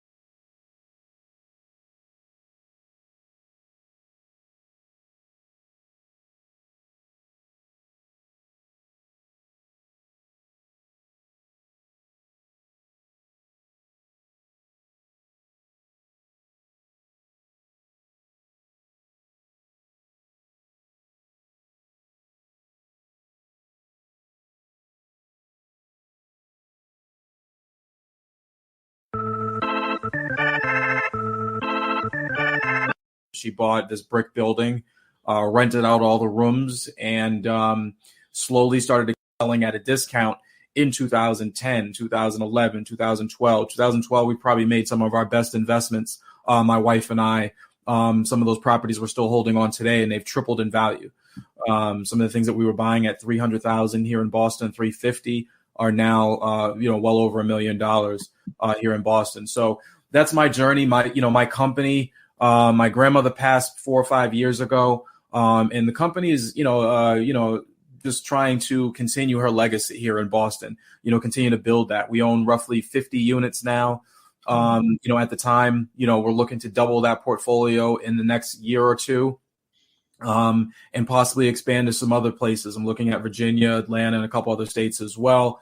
Good states with good economics. But, now it's just all about, for me, just teaching other people. I'm 37 years old today, and I look back and I say, what are the people at 23, 24, 20, Right. 27, and how do I help them continue to build something? Or even if you're my age or a little older, how do you continue to, take the real estate, and like you said, create generational wealth with it, continue to build wealth, and then, pass it down to a younger generation. I had the benefit of having my grandmother, someone who was successful in this business, but I understand that not everybody else has that. So, the joke I frequently tell is I like to try to be but everybody else's grandma in this situation, people that didn't have a grandmother, right? So, but no, that's what we do. So we have wealth building courses. We teach through a platform I call Wealth Builder Nation. In about 10 different cities right now, 3,000 members. That's probably going to double in next year, entering 10 more cities pretty soon. And it's just webinars. It's, coaching calls. It's free educational videos, everything about, I bring in a lot of specialists and just teach people about, the wealth building, opportunities that are out there, and just kind of opening your eyes to certain things in real estate and the stock market, and a whole bunch of other different things that we should be educating ourselves about. So now, one of the things that I was curious about is that I've got friends in the real estate business, some that are brokers and other things here in North Carolina, but they've actually been telling me that they were actually somewhat surprised at how well they were doing. Now, some of this may be corporate real estate, but how well they were doing during this age of COVID that we've been in for just a little over a year now. So I was wondering, were you finding similar kind of things, that the business was doing better than you expected, even though we've been having a lot of people, hunkered down and staying at home and doing things more virtually? Because I do know that a couple of friends of mine told me that they've done better than they expected in the real estate market. I hate to be the bearer of bad news, but that's all a facade right now, right? If you understand economics right now, we are being artificially propped up over this COVID period, right? I mean, what are we, 13 months into it right now? Right. You have a whole bunch of PPP money going out to support businesses. And this may sound really, bad. But I'm going to give you the truth here. A lot of those businesses probably shouldn't be in business, but they're being artificially propped up by PPP money. You have a lot of people who have been sitting at home for a long time on unemployment. Unemployment in many states, especially here in Massachusetts, has been extended 3-4 times. Another 10 weeks. So what happens when unemployment goes away? You have a lot of student loans. Sallie Mae is deferring all of their loans. Their students that have been out of work, right? Those restaurants closed. The student is now out of work. They've also not had to pay their Sallie Mae payment or their student loan payments, right? You've had mortgages in forbearance right now. Tons of mortgages that are in forbearance. Those are going to come out. You've had stimulus checks going out, federal stimulus checks going out. Over the last 13 months, you have this artificial, these arms just holding up the U.S. economy right now. So the idea that you're doing better during COVID, I would like to see, and again, I don't want to sound like Debbie Downer here, but if you understand interest rates super low right now, artificially propping us up. When the Fed wants to stimulate the economy, they lower interest rates, pushing up people to spend more money and do all these things. So when you think about it, these things have to go away soon. They have to, right? You can't continue to have people on massive unemployment. You can't continue to send out stimulus checks. You can't continue to send PPP money to businesses that are not supporting themselves, right? You can't continue to keep Sallie Mae and student loans deferred. You can't continue to keep people out of foreclosure. Eviction moratoriums. You have eviction moratoriums right now that are, I have a tenant who owes me $30,000 right now, and I can't evict them because they're, like I said, I can't take them to court. So Right. you have a lot of different things, a lot of mechanisms right now that are artificially propping us up and keeping us where we need to be. So you're not going to see that. But here's the problem. All of those things have to go away at some point. You can't continue to feed the economy paper money. Or if you do, the only thing that's going to happen is massive inflation. You can continue to give people, money and print money as the U.S. government, but the price of milk is going to be $7-8 pretty soon. You're never going to be able to afford a house because it's going to be $1 million everywhere. That inflation comes from you pushing more money into the economy, then the price of everything just goes up. So I would say to your friend, enjoy it now, but I would definitely, prepare for, a couple of cold winters, so like this guy in Boston, coming up pretty soon. And for those who look at what I just said and described it as doomsday, I don't mean go out and save every penny that you have. I would say keep your eyes open when there's a transfer of wealth when bad things happen, right? That's what 2008 was, 2009, 2010. It was a wealth transfer. There's going to be opportunities out there. And if you're a savvy investor or a savvy person, I'm not saying hunker down and stay inside. I'm saying keep your eyes open. And when everybody else is running right, look to the left because that's where the opportunities are. No, that makes a lot of sense and everything. I was on another kind of one of these calls and everything not that long ago with a friend of mine out of Malaysia, and he had a gentleman on that was purporting the want of a universal income and things of that nature. And I was wondering, and I'm thinking you're probably not a big fan of that, but I was wondering what your thoughts are about that, because I've heard people out there putting out this whole concept of kind of like that stimulus check that you were talking about, but it being some sort of universal income that everybody would have at some time or another. And this was a gentleman that was out of the West Coast, if I remember correctly, that was purporting that he was a big fan of that and wanted that to happen in our economy. But I don't see that happening, but I was just wondering your thoughts on it. No, I'm a big fan of capitalism. I mean, at the end of the day, I mean, I know if you're struggling, maybe you're not, and you think the idea of everybody being equal is great, but it's not. I mean, I look at it like this. I mean, if you basically gave me $2,000 a month, right? I mean, number one, it's going to cost me more to live in Boston than it is going to be somebody else from Virginia or whatever, wherever it is, Mississippi, right? So, I mean, I don't know how you really balance that out, but let's say hypothetically you give everybody $2,000. What incentive do I have to go out and create? What incentive do I have to go out and be innovative? What incentive do I have to go out and and expand our way of life, right? Why come up with the iPhone 12? There is no iPhone 12 because there's no incentive.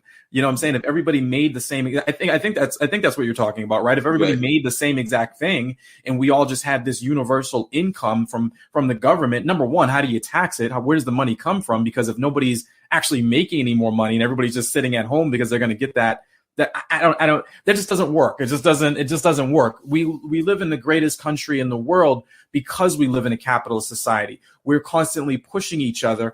If no one goes out and invents the iPhone, then how do all of these app companies, all the new companies that are creating all these apps right now, how do they even exist if there's no iPhone to put those apps on, right? So there's a whole bunch of businesses that are no longer needed, right? It just doesn't work. Capitalism makes every single one of us be innovative, makes every one of us push to be better, and better versions of ourselves, right?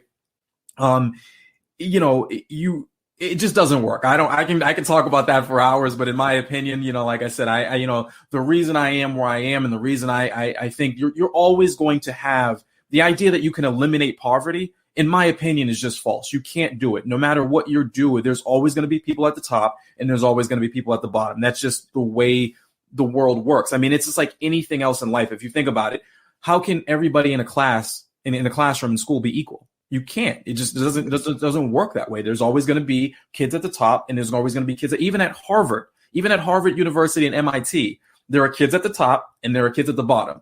Nobody really cares if you're the last place at, MIT. You still graduated from MIT, but there are still kids at the bottom and there are still kids at the top. If you run a marathon, there are still guys and girls that are going to be in the front. There's still guys and girls that are going to be in the back. It's just the way the world works. It's the way everything in society works. I mean, between animals, there's always going to be a gazelle or whatever lion's chase that gets caught because he was the slowest. There's always going to be the guy who gets away because he was the fastest. That's just the way the world works. We capitalist society, like I said, there's always going to be people at the bottom, and it is up to those people at the bottom. The thing that I would add to that is the reason I still love America, and I know that Black people have gone through some struggles, and my grandmother went through those struggles, and even me as a youth have gone through those struggles. But America, at the end of the day, I still think, in my opinion, gives me the best opportunity to be anything that I want to be at the end of the day, and that's what I came from the bottom, right? Even when when I described my parents, and a lot of people think that when I tell my story, they get this false sense that, well, his grandmother was rich and she passed him down a whole bunch of stuff. It didn't work that way. My father was passed down a whole bunch of stuff. He didn't appreciate it, didn't respect it. So my grandmother said, you know what? I'm going to treat you guys a little bit differently. My mother and my grandmother didn't get along. My father disappeared when I was 5 years old. Haven't seen him since. And we were in and out of shelters. We were in and out of, group homes. We were in and out of, public housing. So I've been, at the bottom, like I said, I've, been, arrested. I've been, in trouble in school. I actually dropped out of high school, went back, got my GED, and then went to college. I've had a very unique, beginning. But the one thing that I always believed is at the end of the day, I can do anything I want to do. And I think that's why, I love living in a capitalist country where we're not handed anything, where it gives us an incentive to be innovative, and push ourselves to be the best versions of ourselves. No, I definitely agree with you on that. I actually had the pleasure on my audio podcast yesterday of talking to George Boley, who is from the New Jersey area, and he's involved in real estate as well. And one of the things he was saying, and I was wondering your thoughts on this, is that he thinks that we also need to, find ways to invest in real estate, meaning those in the Black and brown communities, he put it in everything, in the United States, but we also needed to explore some of the things that are going on in other parts of the world that are aligned with us, be that Ghana, be that Liberia, be that Jamaica or Cuba or places like that. But I was wondering, what are your thoughts about us as a people being aligned and trying to do real estate deals and even business deals in general with other parts of the globe that are of people that may look like us or have similar bloodlines to us? I 100% agree. 100% agree. And I've been thinking a lot about that especially over this last 13 months during COVID. COVID has given a lot of people so COVID has done one of two things. It's either pushed you down or given you or propped you up in some sense, right? And let me explain what I mean by that. It's either basically said, hey, I had a great job and then I lost it, and now I'm kind of in a rut, and you've kind of pulled back. Or it's giving you an opportunity to say, hey, I had this great thing going for me, but was it really that great? As soon as it gets tested, some people said, you know what, I'm going to take my business online. I'm going to go and build a better website because I need to get more internet leads. I didn't need this office space. And that was me. I was paying $2,000 and $2,500 for, a month for office and internet. I just pulled everything back home. Now I'm sitting in my home office and saving that money. So some people got a little bit more savvy and everything else. But one of the things that I started to think about over the last 13 months is, as I started to pull my business back home, as I started to hire more virtual assistants from all over the world, right? I have a girl working for me in the Philippines. I have somebody in Virginia working for me that I've never even met, and where we talk every day. I started to think about the way that the world is kind of global now, right? You don't really need to be in Ghana to help the people of Ghana, right? You don't really need to be in Nigeria to help the people of Nigeria if that's what you wanted to do. You can start a business deal. You can own real estate there. And so, yes, I 100% agree. I don't know exactly what I want to do yet, but that has been on my mind, quite a bit lately, is just the world, through the power of the internet, through the power of Zoom, through the power of, all these different platforms that we have really opened up. I mean, even, I'm a big fan of the platform Upwork.com. Does the currency exchange and everything for me. I always was like, how am I going to hire somebody in the Philippines? I don't even know I don't even have to worry about that. I get, evaluated in dollars. And if I pay them $20 an hour, they get whatever they want on what they get on the other side. So absolutely, to answer your question. I think it's very important for people to start thinking in that way, helping other people and then creating businesses, starting businesses, and, and partnering and buying real estate and, all over the world. I mean, we live in a a global economy now at this point. So, I mean, anything that you want, you can do it, certainly. And another thing that's been going on in terms of finances, and I know that even here on the International Broadcast Media Network, we've had a number of people that have talked about it. But I was wondering your thoughts about this. Is there seems to be a push for this new currency? I mean, whether it's Bitcoins or whether it's a number of these other types of things that are out there. Are you a fan of these? Do you think that there are, just like you described, something else, something that will pass by and that we won't have to deal with? Or what are your thoughts about some of these cyber currencies that are out there now as well? I guess there's two schools of thought, right? I mean, I think one is, if I get ahead of the curve, then I can make a lot of money. And early adopters is what they call them, right? You get in early, and everybody always talks about, you see, especially on social media, if you would have invested in Amazon 20 years ago and $1,000, it would be worth 2 million today or whatever like that. So if everybody's thinking that that's what Bitcoin is going to be, my personal opinion is this, and I may be dead wrong. I don't really have a ton of knowledge on this. So I would take it with a grain of salt. I just feel like everybody and their mother is running towards one thing right now, and that's Bitcoin. That it's these cryptocurrencies, and everybody claims to be an expert. And I saw this thing the other day about how to build wealth through cryptocurrency. Number one, I don't think you understand what wealth is if you think you can build it through cryptocurrency. It hasn't even been around long enough, and it hasn't even been tested to even call what you're doing building wealth, right? I mean, I can talk about building wealth in real estate because I've been in it for 15 years, and real estate is one of the oldest businesses in the world. I'm not doing anything new. I'm just repeating what my grandmother did, and she's repeating what somebody else did. Cryptocurrency, you may be able to make some money in it, but I don't know. I'm not running towards it. I don't own any. I don't have any desire to. I don't see how you can buy milk with cryptocurrency. I just, at the end of the day, we all still need milk and bread. And I'm as a landlord, I have 50 plus tenants, and I'm not collecting rent in cryptocurrency right now. So you still have to pay your landlord in dollars.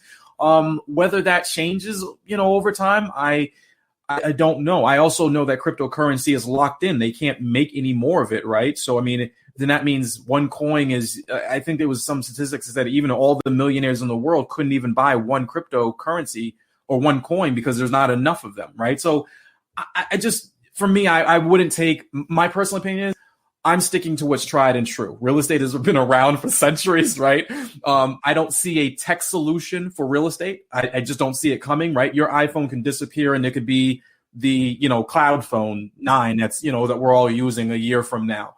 Your car could be electric car, and we can all be, at the end of the day, we still need a roof over our head. Whether you're in Virginia or you're in the Carolinas and I'm in Boston, we have one thing in common. At the end of the day, we have this roof over our head, and I don't see a tech solution coming down the pipeline for that. So I'm sticking to what's tried and true. And I think that's where real wealth is built, not money. People get, those two confused. You can make money in cryptocurrency, but I don't think you're building any wealth just yet, right? I mean, if you my home is not going to be worth 60% less tomorrow. It's just not going to happen. Could it happen in crypto? Absolutely, right? I'm going to wake up, and by the end of this conversation, we can both hop on, and cryptocurrency can be down 25% or whatever. That's not going to happen with the roofs that we have over our heads. So, sorry to give you a long-winded answer, but I just no problem at all. And that's kind of where my mindset was as well. I know some people have been rushing to it and all of that.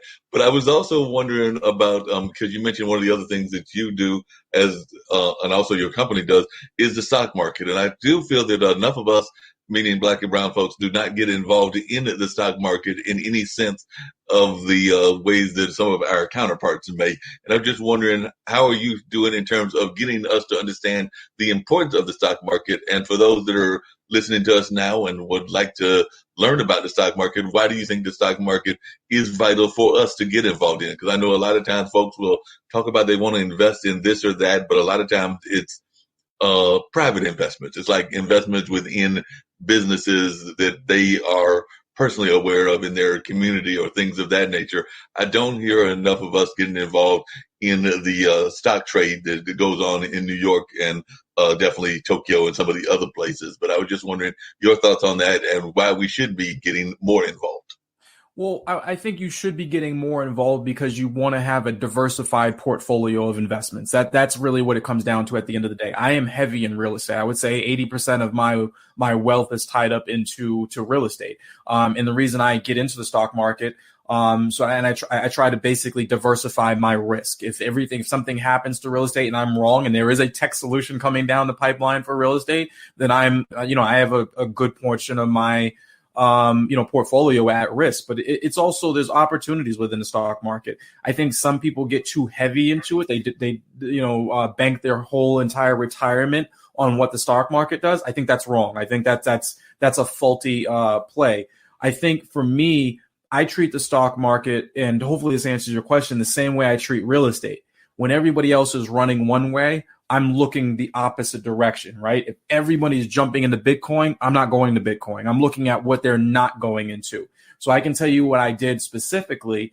I had some money sitting on the sideline. I put some money into I opened up an E-Trade account. You can go on and open those up pretty easily. It takes you a couple hours. Threw some money in there, and the market was just kind of skyrocketing. And, last year, the year before, and I didn't really want to, jump in. But I think COVID hit in March. And then by April, there was one day where I think we were down 7% or 9% or whatever it may be. We took a big down hit, and it was mostly companies like Disney. Obviously, if no one's traveling and Massachusetts went lockdown, New York went lockdown, no one's traveling, no one's moving. So airlines are taking a hit. Disney's taking a hit. Hotels are taking a hit. Uber's taking a hit. If nobody's traveling, nobody's taking Uber, right? Nobody's moving. So I looked at this and I said, these are all companies that are going to be, banged up through COVID, right? They're all taking hits and everybody's running away from them right now. They're cashing out. And I basically I do it the same way I do real estate. I look for the future. I look for the value play today that's going to be a value in the future. I said, well, COVID's going to end at some point, right? Whether I didn't know it was going to take this long. I thought it was going to be 6 or 7 months personally. But COVID's going to end at some point. So right now I'm buying Disney at a discount. I jumped in and got Disney, bought Disney when everybody else was selling out. I went in and grabbed the Uber while everybody else was selling out. The Marriott, Home Depot, because construction was shut down as well. A bunch of different stocks, and I just basically diversified my little holdings. And today I can tell you I'm up almost 70% on those purchases that I made in April. Just because I don't run with the crowd. I think if your aunt is telling you to do something and your cousin is telling you to do something, number one is look at them and say, do I want to be where they are? That's number one when you're getting investment advice. Number two would be like, if everyone's telling me to do it, I don't really want to do it. I don't really know that I should, because here's the thing, as we go back to what we just talked about in the beginning, not everybody can be successful. Not everybody can be LeBron James. Not everybody can be Oprah Winfrey. If Oprah Winfrey was run of the mill, she wouldn't be Oprah, right? I mean, the reason that she's Oprah is because she's special. The reason LeBron James is LeBron James because he's special. The reason so the idea that everyone can get rich is false. Anyone can get rich. Not everyone can be rich. That's the thing, right? So anybody out there listening, you can do it. You can go out there and be special. You can be the LeBron James of whatever industry you're in, right? Not everyone can. If everyone was, it would just be the way of life. If everyone's incredible, no one would be, So to follow the crowd and say everyone's getting rich in Bitcoin right now, so I'm going to go get rich in Bitcoin as well, is faulty, right? If everyone was a movie star, no one would be. We would just be people. We would just be in the way of life, and that's just the way I, my personal philosophy. Yeah, that makes a lot of sense. I like that personal philosophy and everything.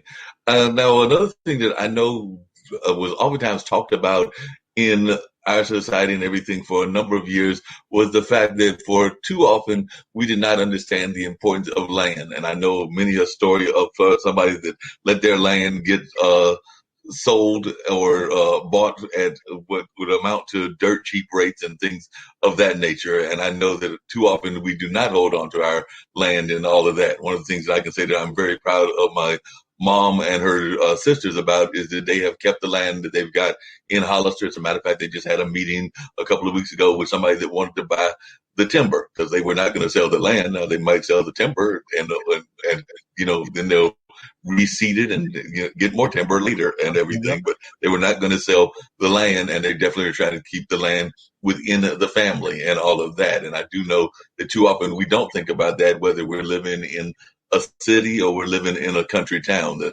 town that they are from is definitely a rural town, but definitely I don't think that we do enough of that. So what kind of advice would you give to folks about maintaining their land and maintaining their property in order to like maybe even get somebody like you to eventually buy it, but buy it at a decent rate and everything? So what kind of advice would you give in terms of us trying to be doing better at maintaining our right with our property? Because oftentimes I think that we give our property away too fast and without the gains that we need to have in it.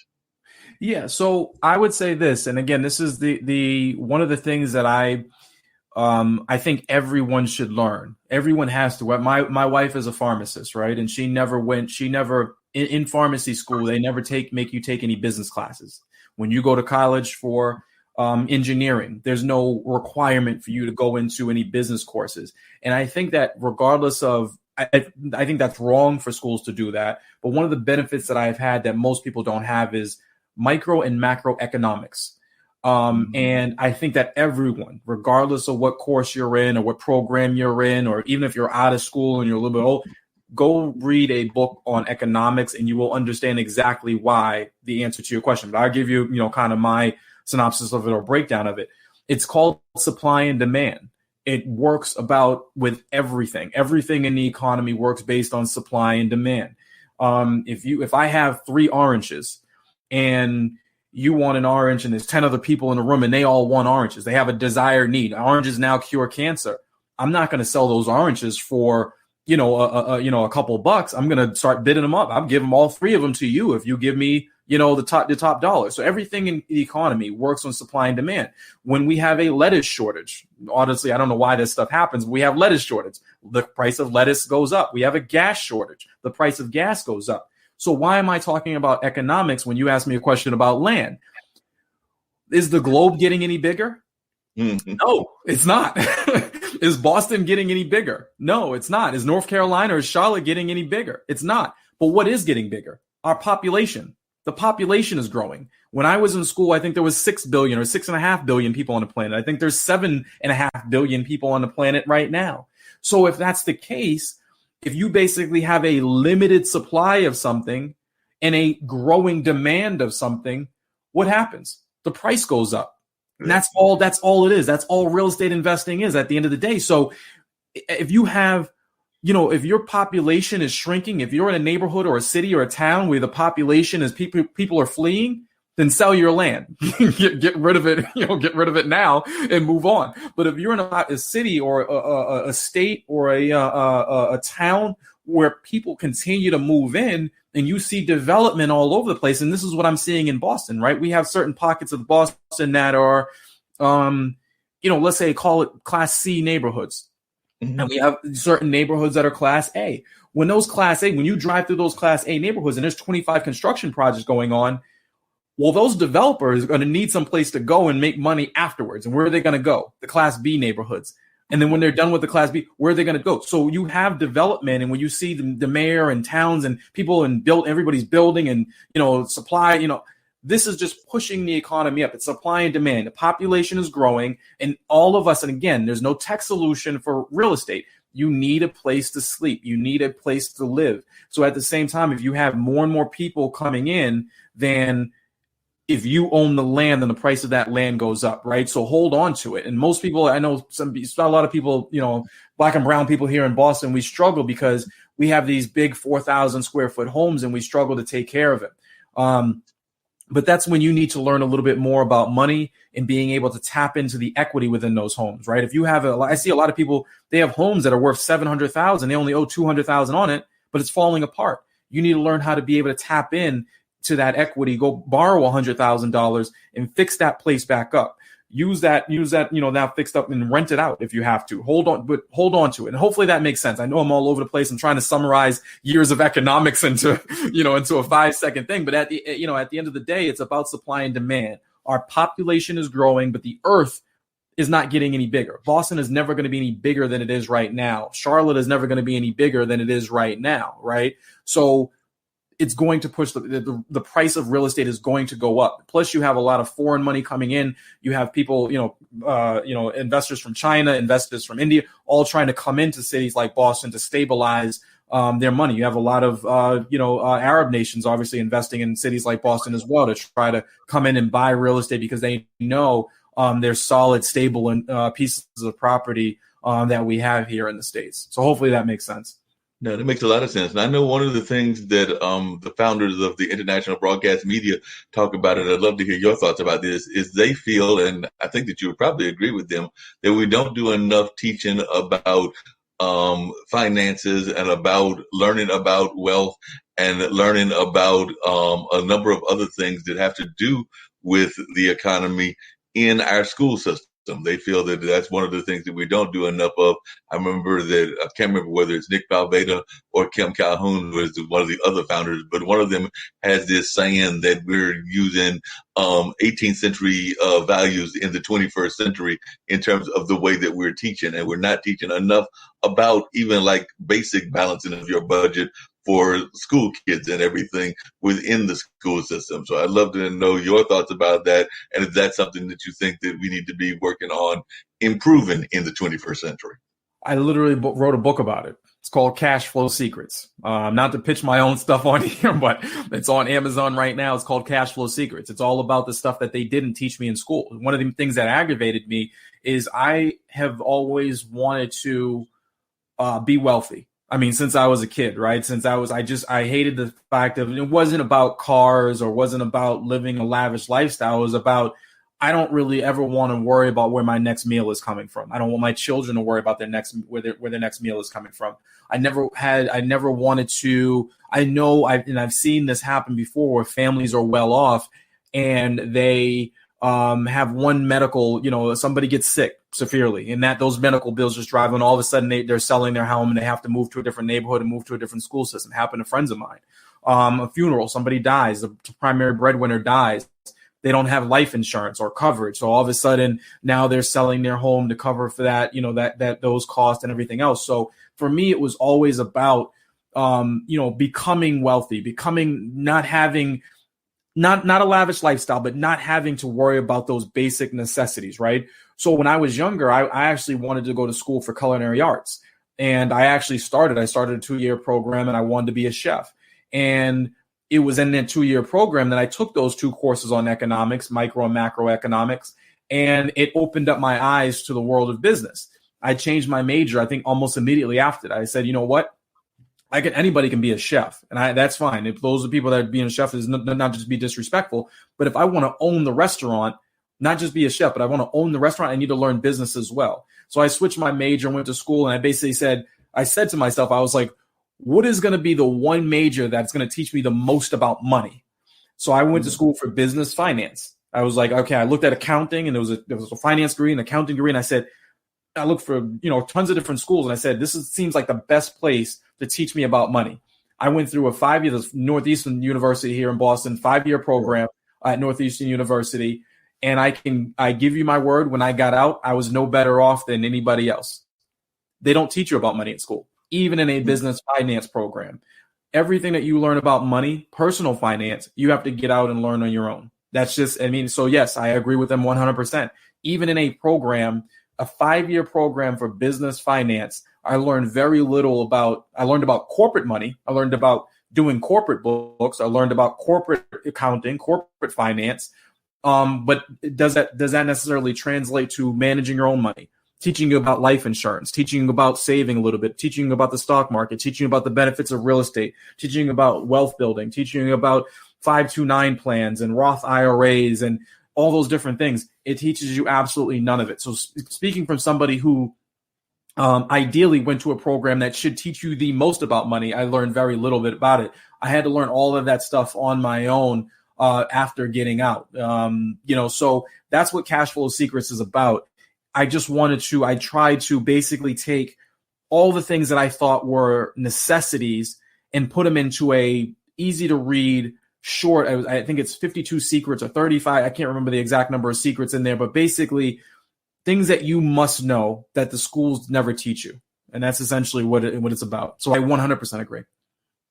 And one of the things that I don't think they teach you, and I was wondering your thoughts about this, being an entrepreneur yourself and everything, is I don't think that they teach you entrepreneurship at any level on the school system. As a matter of fact, I think that most of our school systems probably are encouraging more and more people to go into the workforce and work a 9 to 5, and basically almost to some degree, some people might even call it going back to work at some form of the plantation mentality, if you want to go back to like those antebellum kind of days and things of that nature. But I'm just wondering your thoughts as to that as well, because I don't think that we're encouraged enough to go into entrepreneurship. And you were definitely an entrepreneur, but I was wondering your thoughts about that. I do know that we, of course, are always having constant entrepreneurs, and I know more and more entrepreneurs have come out this era because of the COVID, and more people are actually thinking that they want to go into whatever their entrepreneurship business is, and now have the time to actually do it, or at least try to get it off the ground. But I was just wondering your thoughts about entrepreneurship and whether that should also be taught more in our school system as well. I love it. I absolutely love it. And I'll tell you two things about what you just said. One is I'm starting to see more entrepreneurship programs taught in school, and that's an elective. They still don't teach you enough about personal finance. I think that should at least be an elective course that you have, something about personal finance where it's on the menu and you can go and you have a certain amount of elective credits and you can go learn something about, managing your money, because you absolutely are not taught that at all. But yes, so it's funny that you say a lot of entrepreneurs are starting to look at different options during COVID, because that's exactly when I started, 2010, and I left my corporate job in 2010, right after the last market crash. And my logic behind it was, and it seems kind of immature, more than 11 years later, but to be completely honest with you, my logic was, I can risk going out and start a business right now, because if I fail, I can just blame it on the economy, because everybody else was getting foreclosed on right now and losing their job and everything else. And I was like, now's probably the best time to go ahead and start a business. Now's probably just go ahead and do whatever I wanted to do. And, real estate had always been it. I had bought my first property in 2006. So I had, 4 years under my belt in terms of a landlord. And I was like, this is great. I have somebody at home paying 60% of my mortgage, 70% of my mortgage off. And, now the property, is bottomed out a little bit, but I anticipate it going back up in value. How do I get into this full time? So I got my real estate license, quit my job, got my real estate license, eventually became a broker and opened up my own company, and then took that brokerage and transitioned over to, just being a full-time investor eventually. But no, I think it's a great time to start and explore. And this is going to sound weird to say, but COVID hurt a lot of people, but it's going to help so many people as well. And, this is not something when there's, when problems, arise, opportunities also, arise. And it's for those people that keep their eyes open, keep a positive, a view on things. There's going to be people that are going to say COVID was the best thing that ever happened to me. There's absolutely going to be people 5 years from now, 10 years from now, is when COVID hit, I changed everything I was doing. It was the best thing that ever happened to me. So yeah, I'm a big fan of entrepreneurship. I think they should encourage it a little bit more in schools. Obviously not everyone can be an entrepreneur, because somebody has to actually do the, entrepreneur is more of the strategic work. Some people actually have to go out and, and be, soldiers. But I think, yeah, it should be an option that's in more schools, and personal finance should be as well. Coming back to the real estate, what do you think is one of the biggest myths that people have about real estate? Because I'm sure that there are many myths that folks have that you have dealt with being in this business for a number of years. But what are some of the bigger myths that you have to get people to realize that that's a myth when you're dealing with them and talking to them about real estate? I think the biggest one is like that you have to wake up all the time in the middle of the night and plunge toilets at 1 o'clock in the morning. People always say that. I don't want to wake up in the middle of the night and deal with somebody's, broken toilet. I mean, like, number one, not too many of your tenants are just like, taking massive, bathroom breaks in the middle of the night. I tell you, I'm 15 years into the business, and I say that scenario has probably come up twice in 15 years, Most people are sleeping over the middle of the night. You don't have too many issues there. I haven't had any, any major things that have basically, I've thought about getting out of the business a couple of times. Sometimes you do get aggravated. It is still a business. People describe it as passive income all the time. It's not entirely passive. It can be more passive than a job, but it is not. You still have to be active with it. But I think that to answer your question, the biggest thing is people believe that it's more complex than it is.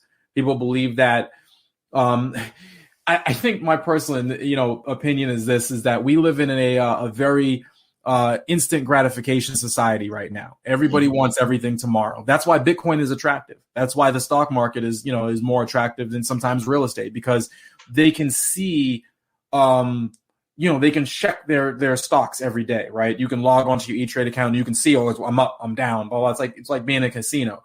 Bitcoin is the same thing. I can see there's an instant gratification there for it. I can show I put $1,000 into this and now it's worth $1,500, and I can screenshot that and I can throw it on my Instagram account. I can throw it out there. You really can't do that with real estate, right? It's kind of boring. And I think that's the thing that people need to get over, the hurdle that people need to get over. You're still going to need money 20 years from now. You're still going to need money 15 years from now, 10 years from now. And if you can't wait, then, I think that's the problem with real estate is it's slow and it's boring, but it's consistent and it's reliable. People want everything tomorrow. And I think for me, the biggest hurdle is getting them to be able to see 10 years down the road. Being able to, it's easy to say, Willie did something 10 years ago and, and now he's got a little bit, but that was 10 years ago. Well, I'm going to do the same thing today. And in 10 years from now, I'm going to be even more successful, right? You know what I'm saying? So people just need to be able to get in and realize that if they can just see long term and not think that everything has to happen tomorrow, they'll be much better off. And hopefully that makes sense and answers your question. That definitely made sense and definitely answered the question for sure. I was wondering now, your grandmother started the business, or at least got you involved in real estate. You actually started the business and everything. But I was wondering, do you think that this is something that you will be able to pass on? And I don't know whether you and your wife have kids, onto the kids and everything, or whether it'll be something that you'll be able to continue on a generational level. Because I do know that that's something that sometimes entrepreneurs have a hard time with, because they come up with these great ideas and they might last for a generation or two, but then the next generation doesn't want to get involved in it for whatever reason. I mean, I've seen that in businesses ranging from barbershops to funeral homes to definitely real estate and a number of other types of businesses. But I was wondering, is this the kind of business that you think will be able to stay within your family, say, even well past the time that you're gone and everything? No, and that's an excellent question. So I'm going to give you a really long-winded answer here, but that is something that we struggle with on a regular basis. Yes, we do have children. I have two kids. My daughter's 4 and my son is 2. So we're early in the process and we're still thinking about it every day because of what my grandmother went through, right? My grandmother handed my father a college education, said, here, it's paid for. Don't worry about it. So we decided we're not going to do that. Like I said, these kids, we're going to support them, but they're going to have to, like I said, take on debt, take on the things that normal people have to take on to get them through, a college education. We're going to push them to go to college, but there's no, if you choose not to, then, like I said, that's up to you. So one of the things, I think one of the biggest things that we're doing that my grandmother didn't do is estate planning.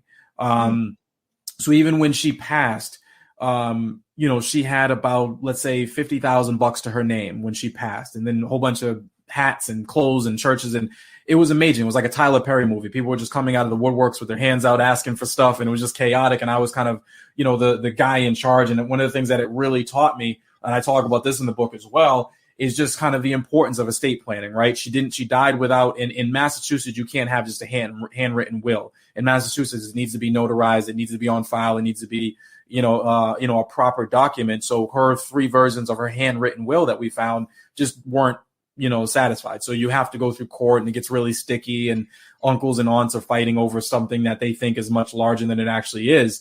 So we've already, even at 37, my wife is 34. We already have a will in place, right? So if we die today, our assets are notarized and everything else, and we know exactly where they're going. We took it a step further, and this is what most people don't do. It's going to cost you just a little bit of money, but it's well worth it. We have a family trust in place as well. And this is what Black and brown people need to do more of, right? Is we also have a family trust in place. And what a family trust is, it means that if I was to die today, So let me back up. We also have life insurance, because that's another thing that we don't do, a lot of as well.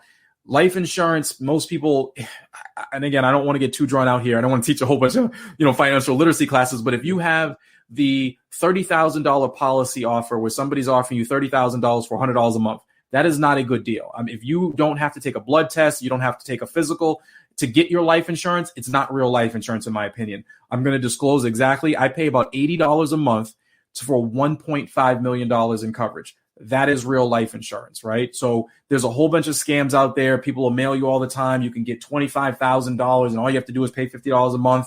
If they're not taking any blood tests, if they're not asking you if you smoke, what your job is and everything else, I had to go through a whole bunch of stuff, but I'll never have to do it again. I can pay that $80 a month for the rest of my life, and I have $1.5 million in coverage. That's what my kids will get. So when I talked about me being in school and somebody dying, the primary breadwinner dying, and now they have to move out of their home, I made sure that my life insurance policy was enough, so that if I die, my kids and my wife are mourning me, but they're not worried about the financial responsibilities that I left behind. They can now pay off the house. They can pay off several of our rental properties. They can pay for my funeral. They don't have to go change schools or anything else. So I would encourage people to, number one, get some type of life insurance policy covered. The earlier, the better. You're never going to be in better health than you are today. You're never going to be younger than you are today. And the youth that you have and the health that you have today makes your premiums lower than they would be if you waited until later on in life. People think that health insurance or life insurance is something that you get in your 50s and 60s. It is not. It is absolutely something that you should, even if it's term. No, excuse me. The reason we got it so early is because the riskiest part of your life is when your kids are prior to the age of 18. They're not adults, right? So if I die and my kids are 11 and 12, that leaves my wife with two children that she now needs to support for the next 10 years. So that's the riskiest part of your life, is when between the time your kids are born, the time that they both leave the house. And that's what we tried to cover. That's what our life insurance policy is about. The family trust is basically me being able to dictate what happens to my money long after I'm gone. So that's more of a direct answer to your question. The family trust basically allows me to kind of come in and say, if I die, and let's say I have $1 million to my name, right? The $1 million is controlled by my brother. He's going to take the $1 million, and he determines what happens to it with some respect. The kids are now, and this is all in my family trust, are now the legal guardian for those children are now my sister-in-law, assuming my wife is no longer, we die together. My children get 20% of the $1 million split up between them if they once they hit the age of 18. If they graduate from college, then they get another 20% of that $1 million. They won't get another $1 million until they reach the age of 35, and then their kids will get the last 20% or whatever it is. So that's not exactly the way I have it written out, but the point of what I'm trying to make is, with a family trust or any type of trust, you can dictate what happens long after you're gone, so your money is not squandered by the next generation, and you can make it or help it last for generations. Now, if you have a couple generations that are just complete screw ups, then you have a problem. You know what I'm saying? But wealthy families put family trust in place all the time, so they can have more control over what happens, when they're gone.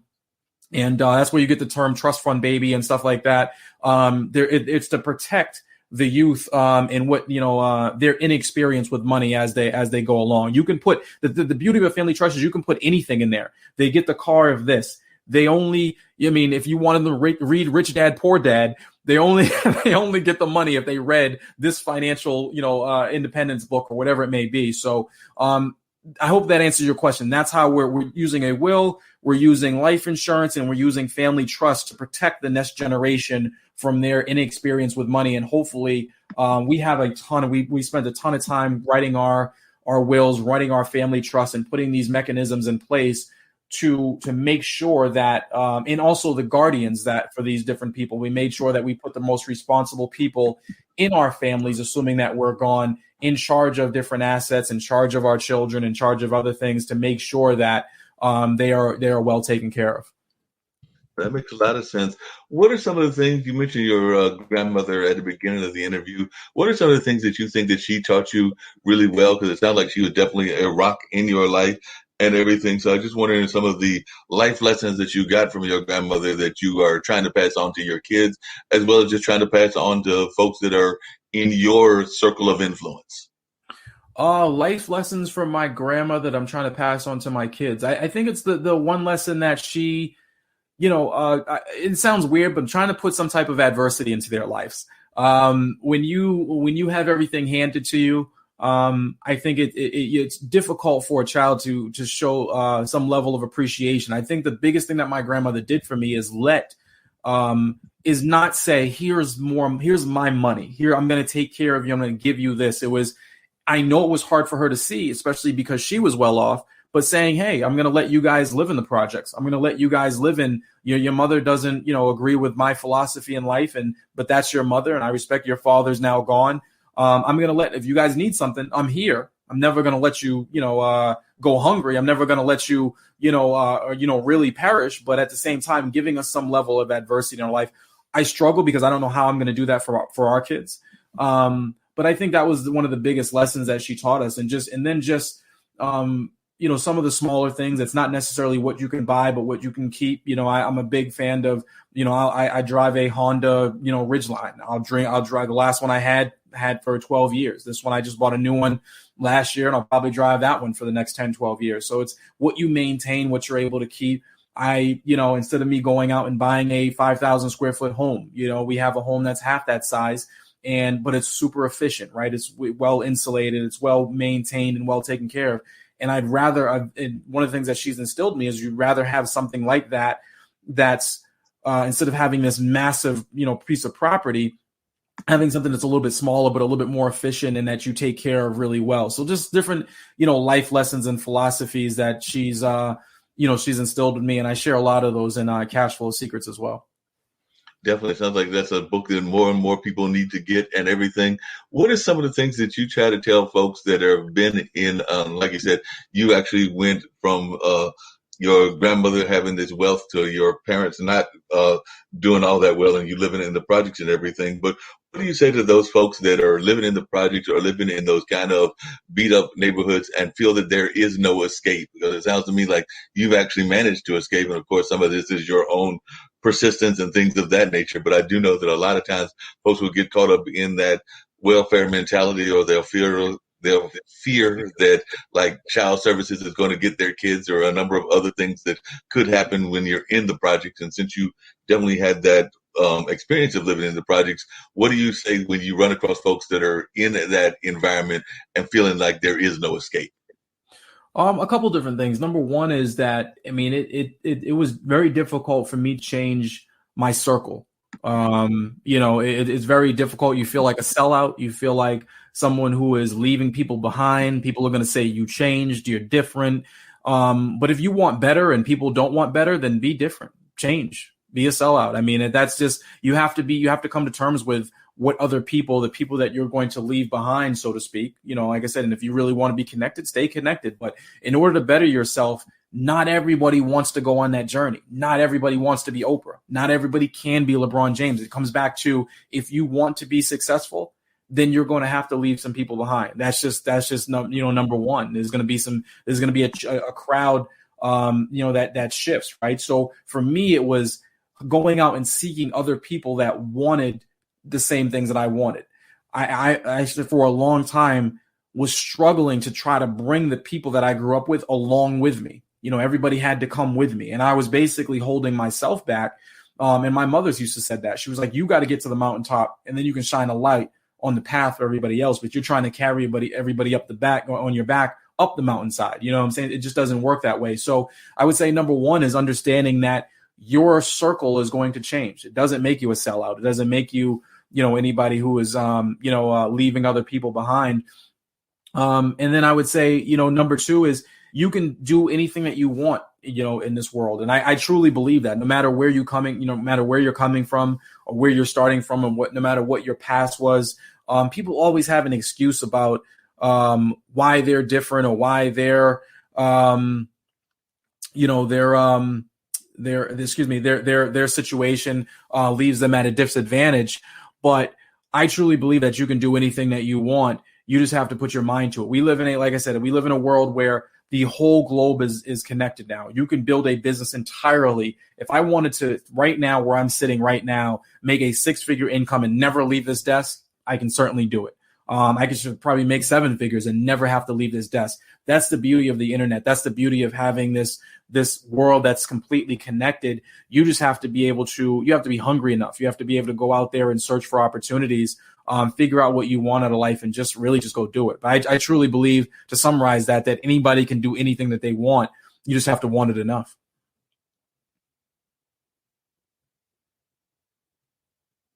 Damn, I knew he was gone.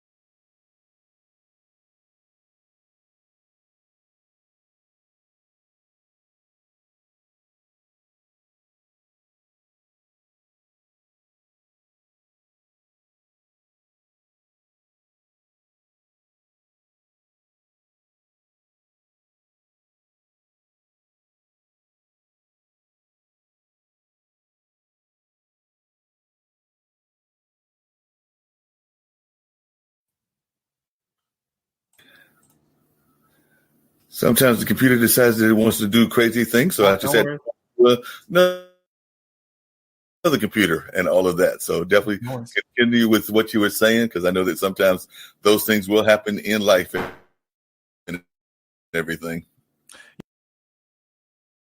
Yeah. So no, just what I was saying was, people have. I think you may have. I can't hear you now, so let me see. You might have done the same thing you did last time.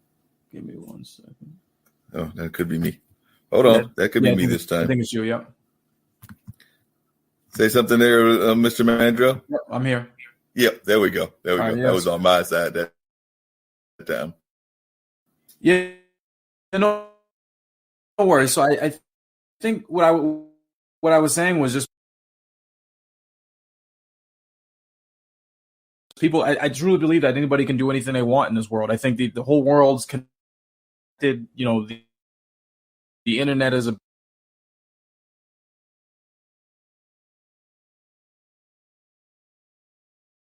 beautiful thing. We have a ton of platforms where you can reach globally.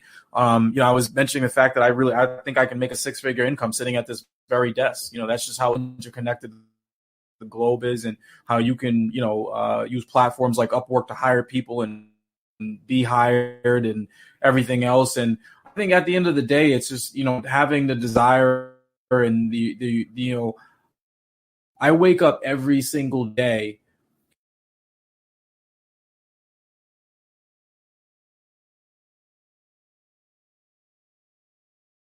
and I'm hungry, not for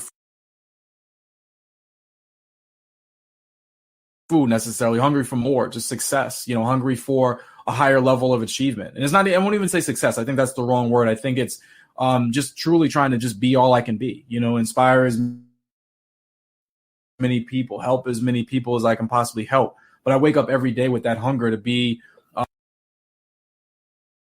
better than I was before. And I think if you're hungry enough and you have a plan in place, and you really want to get after it, then you can do anything you want to do, regardless of where you're from. No, definitely. I agree with you on that and everything. And I know sometimes real estate has gotten a bad name and everything. And I think sometimes that's even because of people that have made bad real estate investments, or real estate investments that folks were questionable or feeling that they weren't necessarily good real estate people. Like I said, I'm not the biggest fan of the person that recently left 1600. And I think that part of the reason is because he was not the best real estate person. But if you listen to him talking, you would think he was the best real estate person of all times and everything. If you listen to him talking, he was the best person of everything at all.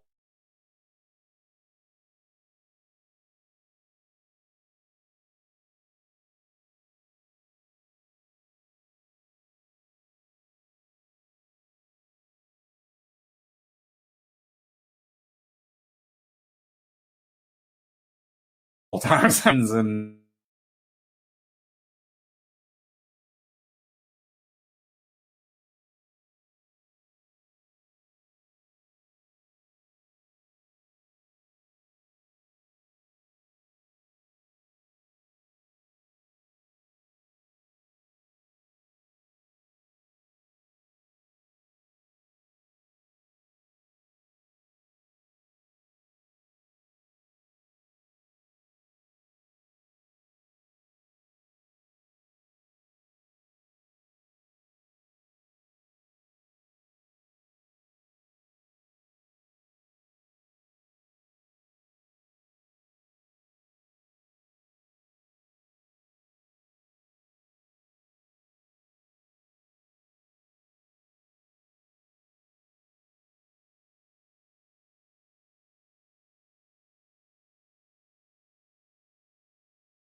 Having another little technical glitch, so we're going to give you the last 6 minutes of the interview with Willie Mandrell, and then I'll come back with the winners of the contest, and we'll see the guest, who that was, and everything of that nature.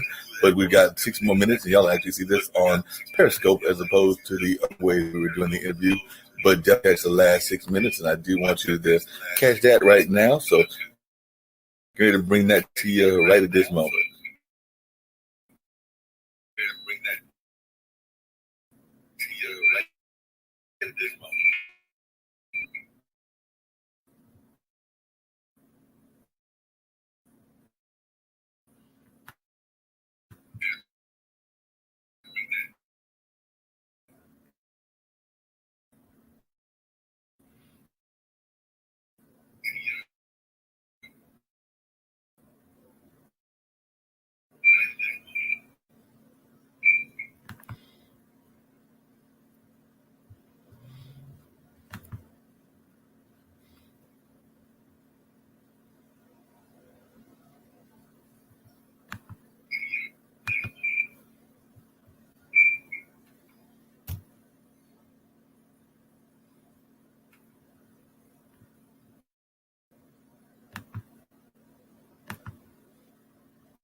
think what I was saying was just people. I truly believe that anybody can do anything they want in this world. I think the whole world's connected. The internet is a beautiful thing. We have a ton of platforms where you can reach globally. I was mentioning the fact that I think I can make a 6-figure income sitting at this very desk. That's just how interconnected the globe is, and how you can, use platforms like Upwork to hire people and be hired and everything else. And I think at the end of the day, it's just, having the desire and the I wake up every single day and I'm hungry, not for food necessarily, hungry for more, just success, hungry for a higher level of achievement. And it's not, I won't even say success. I think that's the wrong word. I think it's just truly trying to just be all I can be, inspire as many people, help as many people as I can possibly help. But I wake up every day with that hunger to be, better than I was before. And I think if you're hungry enough and you have a plan in place, and you really want to get after it, then you can do anything you want to do, regardless of where you're coming from. No, definitely. I agree with you on that and everything. And I know sometimes real estate has gotten a bad name and everything. And I think sometimes that's even because of people that have made bad real estate investments or real estate investments that folks were questionable or feeling that they weren't necessarily good real estate people. Like I said, I'm not the biggest fan of the person that recently left 1600. And I think that part of the reason is because he was not the best real estate person. But if you listen to him talking, you would think he was the best real estate person of all times and everything. If you listen to him talking, he was the best person of everything at all times. I mean, he was the best real estate person, Trump, waters and planes and everything else and hotels. So, I mean, take that with a grain of salt. He was the best at everything.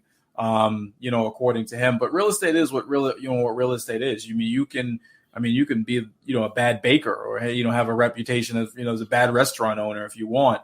And if you want to, be in real estate, I wouldn't shy away from it because of the, negativity that somebody, or a big real estate developer or a big real estate owner has. You can go in and change the face of what real estate is, is right now. So, and go in and change the culture, so.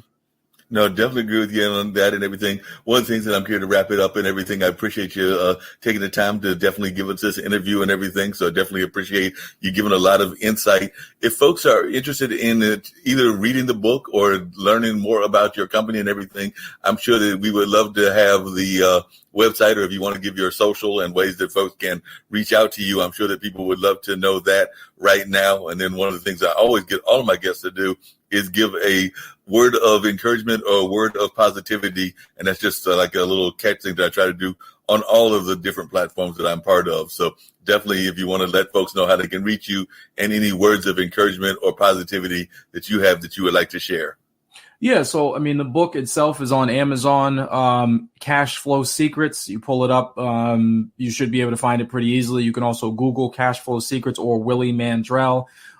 You can find me on LinkedIn. You can find me on Facebook, Willie Mandrell.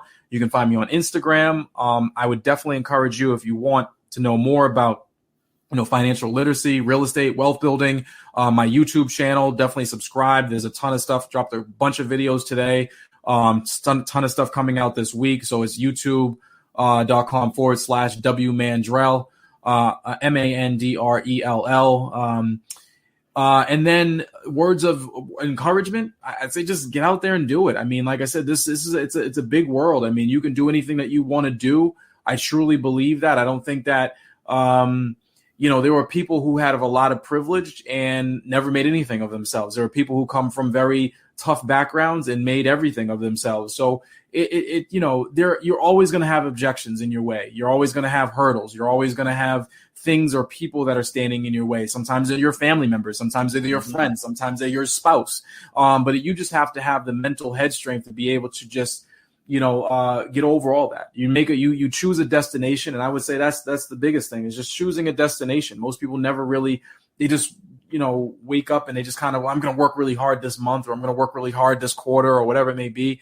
You have to, mentally be able to decide where you want to go, put it on paper, and then just tackle it. And then, like I said, I truly believe in anybody, not everybody will be successful, but I believe anybody can, Well, I definitely agree with you on that, and it's been great having this conversation with you. Like I said, I know that we'll be airing it at since we did the pre-record at a later time, probably sometime either tomorrow or Thursday or the early part of next week. But definitely, I appreciate the conversation and definitely think that you've given great insight to folks that are watching from around the globe. Because like I said, we have a number of programs that air here on the international broadcast media, including shows out of Nigeria, out of South Africa, out of Malaysia, out of Europe, out of a number of other places as well. And of course, the team that's put together this whole thing is Nick Palveda and Kim Calhoun founded it, but then they've got members of their production team from North Carolina and from India and from a number of other places as well. So they're definitely trying to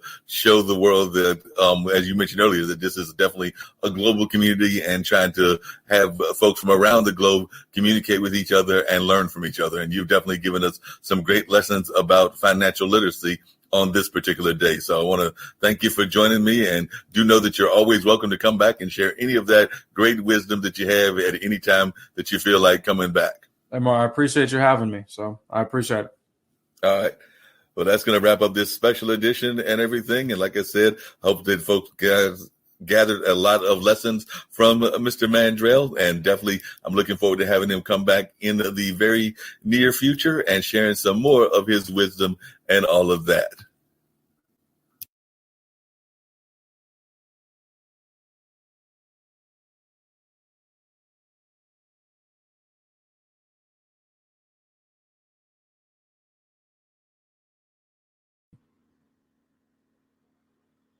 Yes, Mr. Mandrell gave us some great wisdom, and I definitely appreciated it. Had a couple of glitches as we were trying to get that tape to run and everything, but I think y'all got the content, got what it was all about, and all of that. And I may be doing some editing at some point or another to let it go a little bit smoother and all of that. But definitely, I think y'all got the gist of what he was talking about and all of that. But definitely, in terms of the mystery guest, I'm about to reveal that. Then I'm going to wrap it up because yours truly is a little bit on the hungry side. So might have to go out and get some food and all of that as well. You know, sometimes I use a catchphrase, and today it seems to be all of that. But like I said, I'm about to bring up some clues about our other mystery person and all. And then, of course, we gave you some of the early ones.